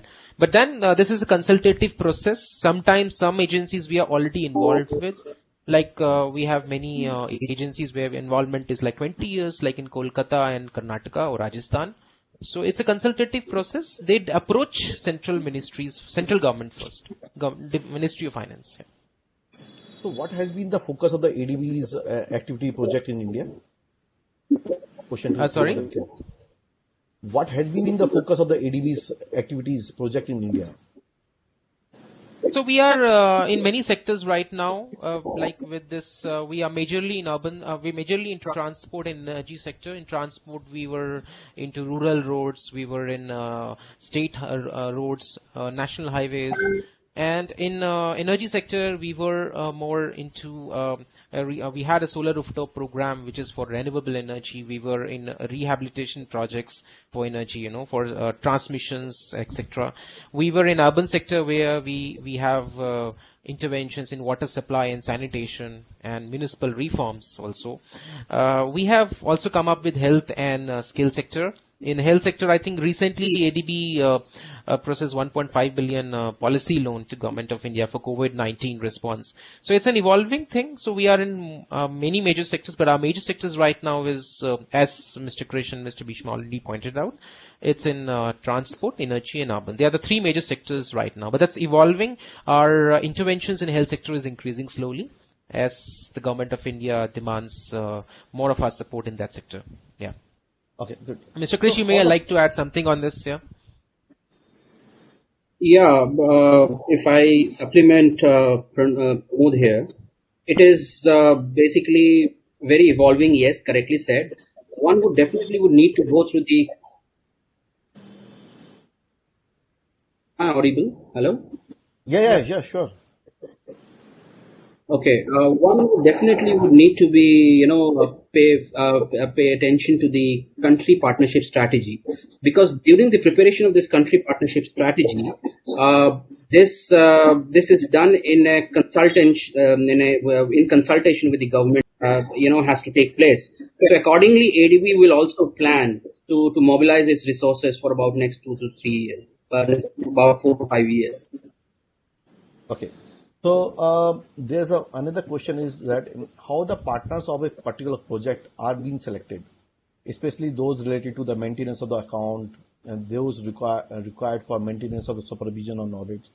So how are the partners of the particular project being selected? Partners, can you be more specific? Partners, you mean consulting firms using here? Yes. Okay. So it's a project specific requirement. Like for every executing agency, they look for support because sometimes they have limited capacities in auditing or otherwise in other services, construction management, supervision, etc. So it's a very project specific thing. Every project has a different. Like for example, I give you some of the executing agencies of ours are, they are in itself evolved into an SPV. They were small ULBs and evolved into an SPV now, and they are independent in most respect. They have in-house financial supervision and construction management capabilities. But then other years, they need consulting services. So it's project specific. It's very project specific. So we have 325,000 members are in India, and out of that, I think 150,000 members are in the practice. And we have spread across the spread in India, across part of the India, and we have the 75 to 80% are small medium chartered accountant firm from one a proprietorship to partnership and 5 people partnership. Do you feel that suppose a small chartered accountant firm, those are rendering services to the the project financing to the various Indian private firms will also can be empaneled in with the ADB? Is how they can empanel, because small firm like having 2 partners, 5 partners, having basic knowledge of everything, how they can empanel? I think the very first step of having interest in ADB, Mr. Krish already talked about, like getting into an ADB project in itself is a process. The first step is registering in CMS. So CMS has opportunities not only in India, even all our member countries or borrowers. So that's the first step. You register as a firm or as an individual consultant, and then you bid out for it. But that I think the knowledge of what the assignment one is bidding out is very important, terms of reference. So that's important first step, I guess. So I think every executing agency or our project has a different requirement. So they come up with a requirement, it's evolving.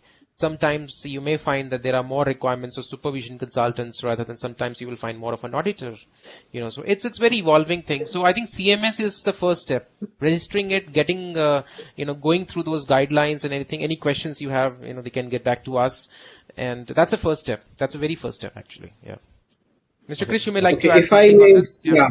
If I add up over here, one would need to first look into who is administering the loan. Of course, ADB will supervise from its own desk, and it will be partnering with the government or the executing agency always. However, one must bear in mind, it is the executing agency who is basically the responsible person, who is the prime stakeholder, and it is his responsibility to ensure that the project implementation is as far as smooth as possible. Okay. Now, having said that, if somebody were to monitor this activity as to how to apply or how to, where to look for, one has to see into a loan whether it has been declared effective or not. Now, the moment it is declared as effective, it starts into the implementation stage.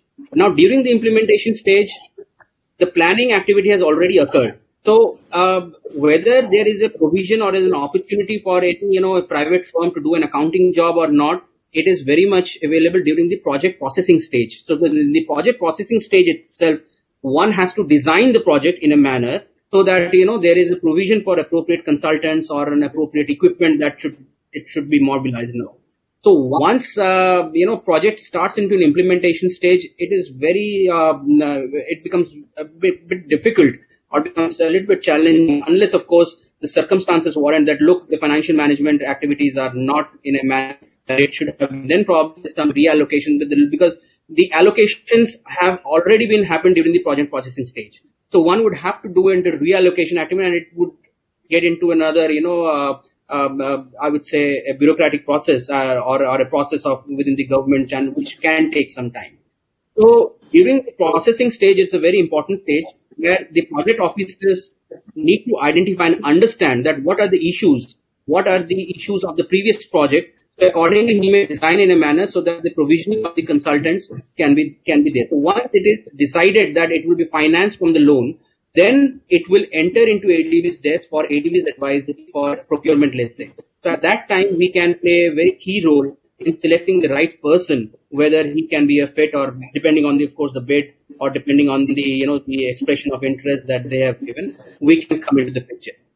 However, in many times, in reality, what happens is that these loans are not processed in a manner with the adequate provisioning of consultants, like of accounting consultants.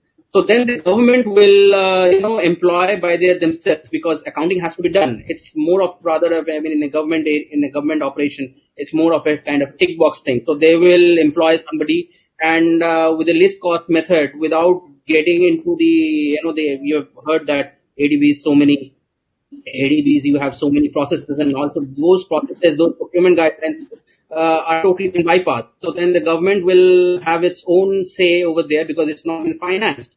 So with the least cost method, we all know that what happens when what kind of quality that we get as an end result. But anyway, that's a different chapter. But yes, you wanted to know as to how one should monitor. This is the way that one should monitor that. See the loan structure, see the Schedule 3 of the loan agreement, and whether there is a provisioning for the consultants, and what are the types of consultants that have already been envisaged upon. So those things need to be looked into. There are another aspect to it which I want to add on this. Another aspect I want to add on this. Sorry. Yeah, you add up there after I'll ask. Yeah, I think for every project, once it's active, there's a procurement plan, and that's a living document that's regularly updated by project teams. So that lists out all the procurement opportunities and consulting opportunities and the likely bidding period of those. So I think if anybody's interested, they can filter into ADB's website the likely region of the project they're looking for, the type of project they're looking for. And if they find some project interesting, they can go into its procurement plan. It's a living document, all project units updated regularly. Yeah. Yeah, Mr. So as was mentioned that if it goes to, there is no adequate provision in the this document, then it will go to government, and government will generally go with its own process. But at processing stage, whether it is ensured that okay, then you have this particular room for the purpose of getting accounting and other consultancy services done by in-house or the appointed person. So then one will not be able to or overcome this particular limitation. Okay, you see, in government, typically in every statement, they have their own services. Every function is driven by its own services. For example, engineering services. So accounting also, they have their own, the state accounting services. So, traditionally, it has not been, financial management, or let's say during the implementation stage, it has been thought upon that the government is resourced enough, so they will employ their own accountants, the team of accountants. However, the mismatch occurs when strengthen the financial management function. I think we can take this experience from you, and we will escalate this to government, so that I think these problems need not arise in future, at least. Yes. Yes. Through our committee. Yes. Correct. So now, the further adding, I will take 2 or 3 questions. Then I'll require the Chitle ji to take the participant questions. So the question again to the Pramod and Chris: how will you advise Indian chartered accountant firm, consultant in building their capabilities or capacities, honoring their skill to become eligible for such assignment at India level or as well as the international level? How you will advise to those consultant Indian CA firm? Okay, I have already mentioned in my presentation that in the beginning one may find that the presentation covered by the procurement is quite complex. It's quite complicated. Yes. And one may find that, oh my God, this is quite difficult. Then how do I wanted to do? But then overnight, I'm saying that if a person finds that he's not able to understand, then overnight he cannot develop. So he has to invest, some time. So the first step would be to identify the firms who are already, rendering services in ADB's implementation project. So if they are lucky enough and then they can tie up with those firms to understand, probably they will have to end up working at a subordinate level. So then they will understand the modality of how ADB operates, how the government operates, what are the channels of communication within the government. Right now, lots of people, they don't even know what is the fund flow mechanism in the country for any external assisted project. For that matter, I have even spoken to a lot of chartered accountants, those who are in this in the practice, they don't even know what is an externally assisted project, but everybody's interested. So my first advice is to for understand key terms, understand the modality, know-hows, his ability to communicate, his ability to synergize with other functional areas. So those are also the capacities that needs to be looked into. So traditionally, one should not look that I'm just an accountant and I'm just doing a bookkeeping activity. One should look in the sector specific. One should try to expertise or develop his expertise into a particular sector and then accordingly, gradually progress. Pramod, if you wanted to add. I think this is an evolving process. Mr. Bhishma already actually covered something in his presentation. One of the slides was talking about build up of your portfolio, when you look for opportunities, try with smaller or lower risk assignments, targeting specific expertise, and then having that assignment successful, you slowly build up and having more further better assignments, bigger assignments. So it's an evolving process, and at the same time, there is a huge potential in terms of opportunities. We have new EAs where the capacities are limited in terms of auditing and otherwise, and the auditing is something a very very important requirement. So the opportunities alone is not only in terms of consulting, it can be also in terms of limited staffing within our executing agencies. So I think it's more about looking for those opportunities, building up the profile, and once you have it, and understanding the requirement. Each requirement is very different. Every project's requirement is very, very different. So I think that's what I can add to Mr. So what is the minimum ticket? So what is the minimum ticket size for the ADB to look for the funding? Sorry. What is the minimum ticket size for the minimum amounts you looking for the funding to the government? There is nothing like that. There is nothing like that. It's sorry. This is not like minimum or maximum. Equivalent in fraternity, but in our fraternity, the big ticket size and all maybe not equivalent. You see, average loan size is about $80 million. Average loan size, if I were to, evaluate my portfolio of about 88 ongoing loans, average minimum 100 to 80 to 100 million is in each and every credit line that you can very consume. I think the best is you go through ADB's CPS for India. The pattern of our financing is changing. Previously we used to have smaller ULB specific projects. Now we're coming up with big one like Mumbai Metro and otherwise. So our interventions are also changing. So that way you can understand. So we have a big size projects also, and it depends on again the capacity of the EA, the project which is executing. True. Yeah. So my another one or two question is that what is the key performance indicator for the CA firm in such as assignment? Mr. Krish may like to answer it, I guess. It's a very difficult question. It's a good question, and it's a very difficult question also. You see, we have not, formed a conclusion whether we have a separate empanelment, because we already have an empanelment of CAG. The government body with who we partnered for our operations, they are more inclined to employ firms, those who have the empanelment of the CAG. Okay. So other than any CAG's empanelment, we have not so far in this country, at least other than RBI, I'm not aware of. RBI may have a separate panel, but from the multilateral development perspective, MDB's perspective, ADB and World Bank, we have not come prepared, or we have not decided to work on a model in an empanelment mode. So it's not easy to address that. What should be the criteria? I mean, if I say that ADB, if let's say in India we decide that the turnover criteria, then in ADB it is not possible, because that would mean that you are neglecting the small size or small size firms, which is again not so wise for giving an opportunity from an opportunity perspective. So to really answer your question, I can't answer your question really. I mean, what is the parameter? The key parameter here is the quality. The quality of his financial statements, what work he has done, it will speak in his technical biodata or his technical proposal. It will definitely come out.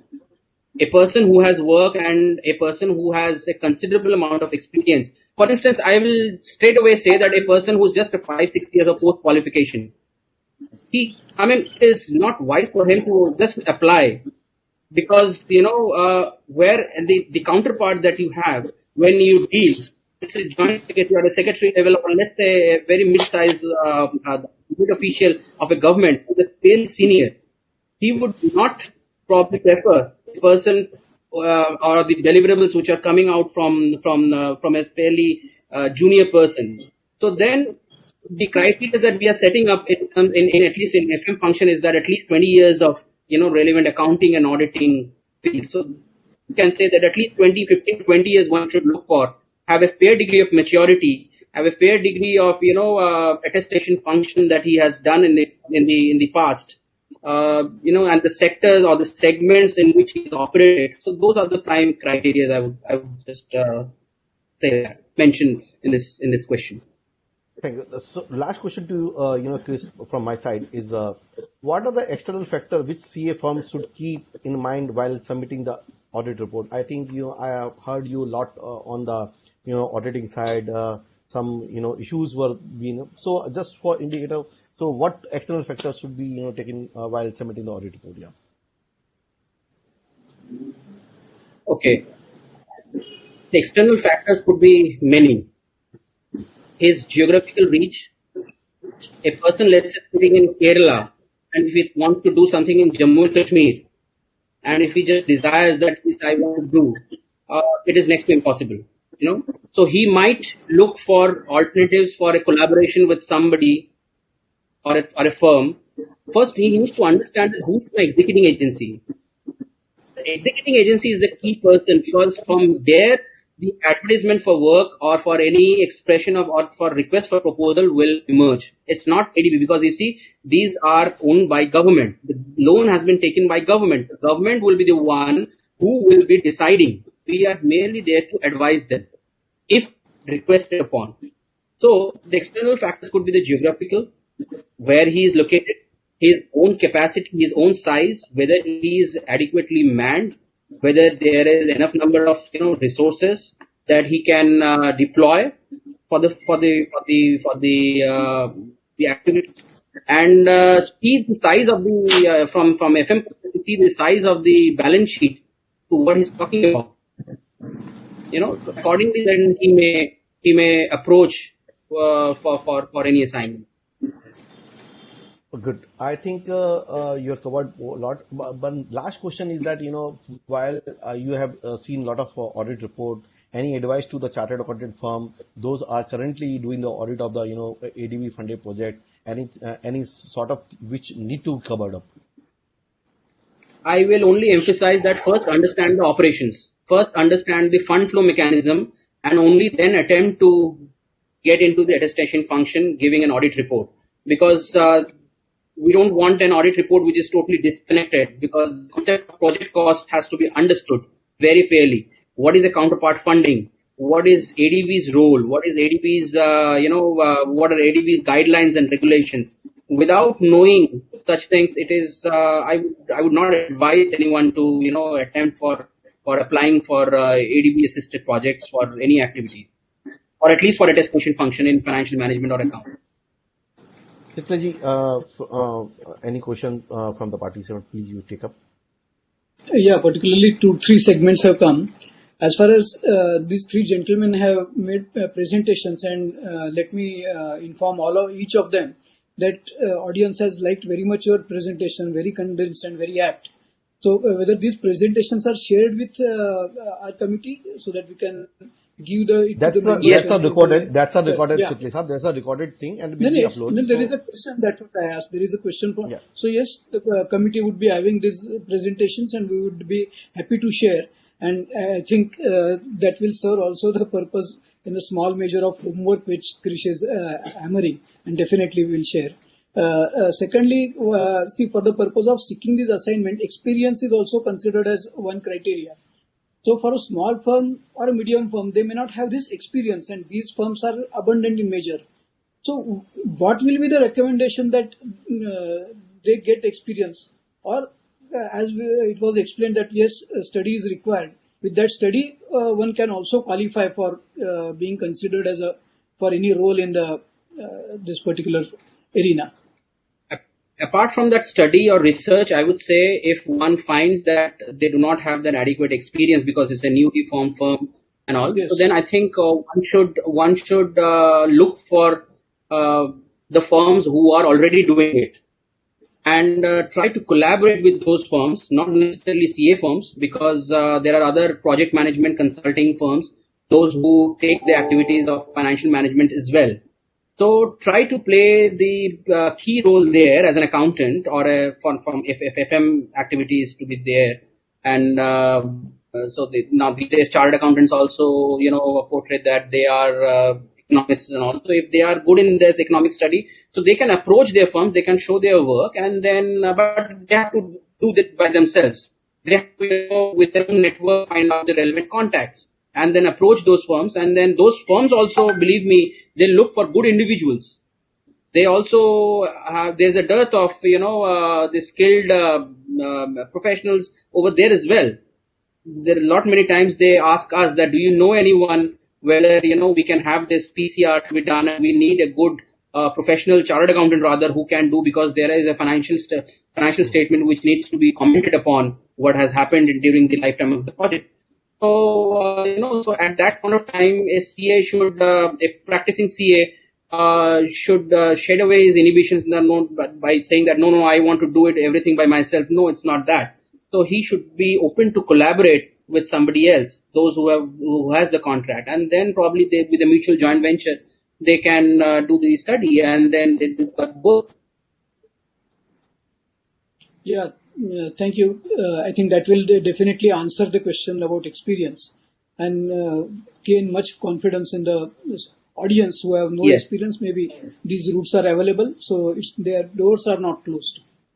The Yes. other questions, I think they are covered in your presentations adequately. And I'm sure that you have mentioned need for having sessions of a longer duration. That also will consider. So before we really close, let me ask each one of you that one last message which you would like to give to our members, so that they can be assets or they would be able to join ADB. So I would start with Bisma, then Pramod and Krish. One last message for the audience. Well, yeah, when it comes to project implementation in ADB Finance Project, this is what I always say. It takes two to tango. As much as the contractor consultants would like to win a contract in ADB Finance projects, at the same time, from the government side, from the borrower side, they also have this needs to have all these highly qualified contractors, consultants to get interested in their project and to be willing to participate. I mean, in terms of contractors, sometimes you can also see that the highly qualified contractors, but they prefer to work with the private sectors because of various reasons, because they're kind of reluctant to participate in the government projects, in ADB Finance project. They have all these concerns that if they attend one of these programs, business opportunity seminars, this kind of webinar, then they realize they actually they don't need to worry about participating. Actually, they will open up a lot of opportunities if they participate and win a contract. So this is what I would like to sum up our presentation today, that now our task is to convince you and your members that, hey, there is this opportunity in ADB Finance projects. In case you have some doubts, you have some more information that you need, you can reach out to us. You can attend also one of our live physical business opportunity events. in which not only you will be able to listen to us, as well you can also get to know other members, whether a member of your organization or others, who, as Chris mentioned, have more experience maybe in ADB projects, and they still come to our BOS, Business Opportunity Seminar. Why? Because they know that this is the event in which they can interact with not only ADB or not only the borrowers, the exiting agencies, but also other colleagues, so that they can form a strategic alliance, partnership, to enhance their chance, their capacity, their qualification to win a contract. So let me stop at that. Krish? Yeah, thank you, Bisma, and really you have hit the nail at right point. And considering the present situation of realty market, I'm sure many more contractors will be queuing up for such ADB projects. Let us hope so. Correct. Yes. Yeah, Pramod, please. Chris. Mr. Krishnendu? Yeah. You are Okay. Okay, fine. I have three key messages that, first of all, thank you very much that you have allowed me to speak, and you're also allowing me to give three key messages. So I have decided that just to convey that, look, in this country, the opportunities are unlimited. The opportunity is actually quite huge. And if I talk about in numbers, the Niti Aayog, if you see that India's investment requirement or the investment infrastructure gap is close to about $4.1 trillion. So it's quite huge. So you need not worry about there is no opportunity. One should not complain that, oh my God, I don't get an opportunity. So it's not that. Okay. Develop your skill by improving. You have already got a qualification because you have passed the most, I think it's been rated as the second most toughest examination in this country. After the IAS civil services, CA is still the second most, the tough paper.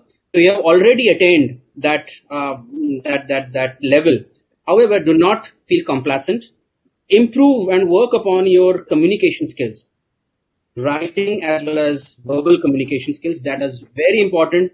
If one has to, come up to a level where they want to serve the nation through World Bank or Asian Development Bank projects or any other multilateral projects. So those are the three messages. With those three messages, I would conclude here. And thank you again. Thank you once again. Yeah. Thank you, Krish. Over to you, Pramod.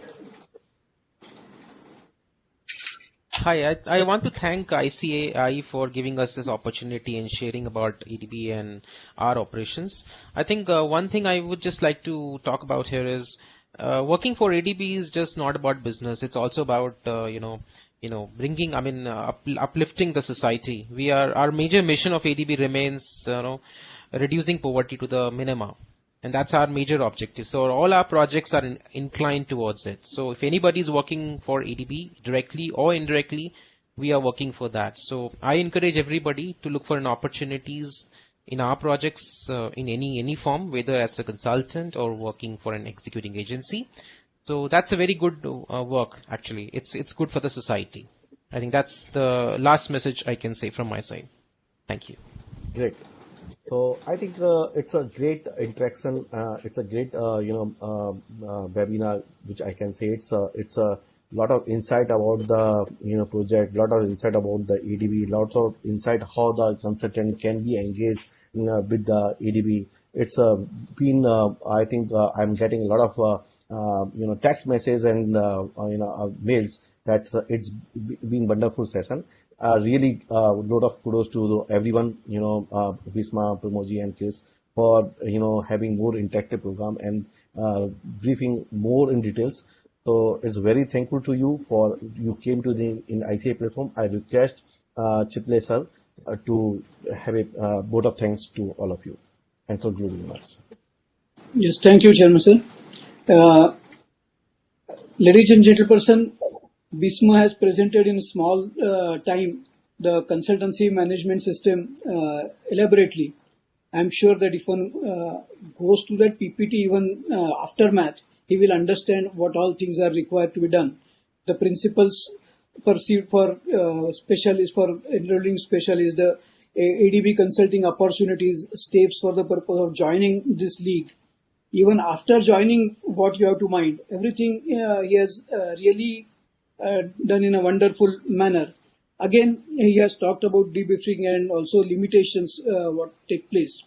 I think whatever other events Bisma has mentioned, if one joins those events, I think he will get substantially more inputs.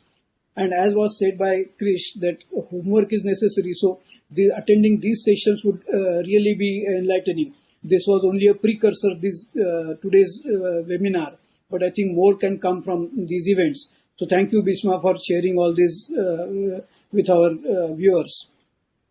As far as Pramod is concerned, the procurement in ADB, which was the micro view, the overall view was presented by Bisma, but the micro system of this procurement in ADB financial project was ably presented by Pramod in limited number of slides.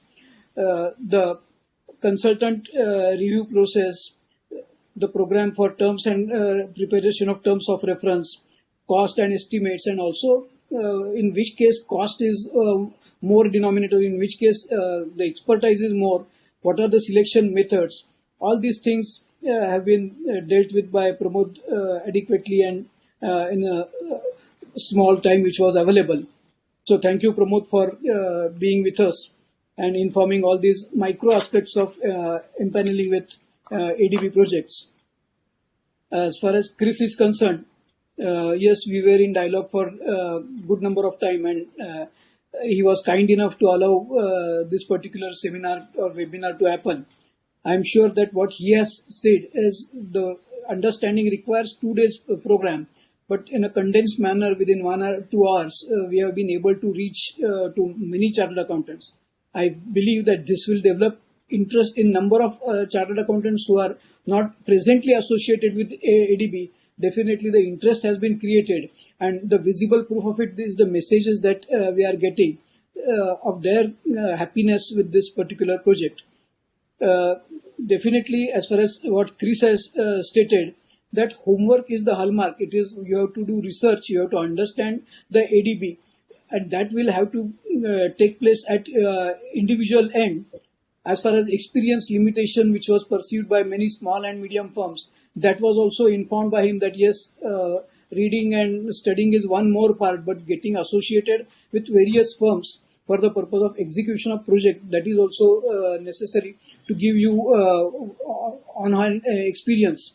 And definitely, as he is pointed out, that those who are presently associated, there is also a need of human resource for the purpose of execution of their assignments. So definitely the key points which informed to by Chris will go a long way in developing you as a consultant material for the purpose of this ADB projects. I am sure that all the 3 consultants have stated that other programs are also conducted by the ADB.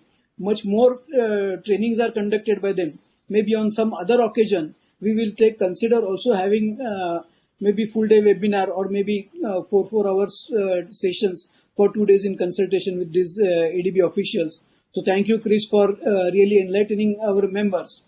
And I'm sure that the chartered accountants will definitely understand your language readily, and willingly they will take cue from your words of advice. So once again, I thank Bisma, Pramod and Chris for making this session very lively, very informative. And really it has ended at a point of time where the members are believing that yes, we should have one more. So that is the success. And I'm also for organizing this wonderful webinar, and our office team for coordinating this effectively in the times of COVID, where your not physical movement is restricted. So yes, thank you, ladies and gentlemen, for joining this webinar. Just for information to all the viewers and participants, this is available. This recorded lecture going to be available on the same link. You can access at any time. And thank you for more than 12,000 participants for viewing this program. Thank you very much. Yeah, no hall could have accommodated actually 12,000. A big opportunity. Thank you very much. 12,000 is quite an amazing number. 12,000. Yeah. Thank you. So, Thank you very much. 12,000 today. After they listen the messages, many more people will see it, because earlier we had webinars. YouTube also. It's YouTube is also going on. Have also viewed it. So maybe 12,000 is today's attendance. Many more will see this particular webinar. Yes. Thank you. Thank you. Thank you. Thanks a lot, Thank you. participants. Thank you. Thanks a lot, Thank you. ADB. Thanks. Thank you. Thanks. Thank you very much. Thanks. Thank you.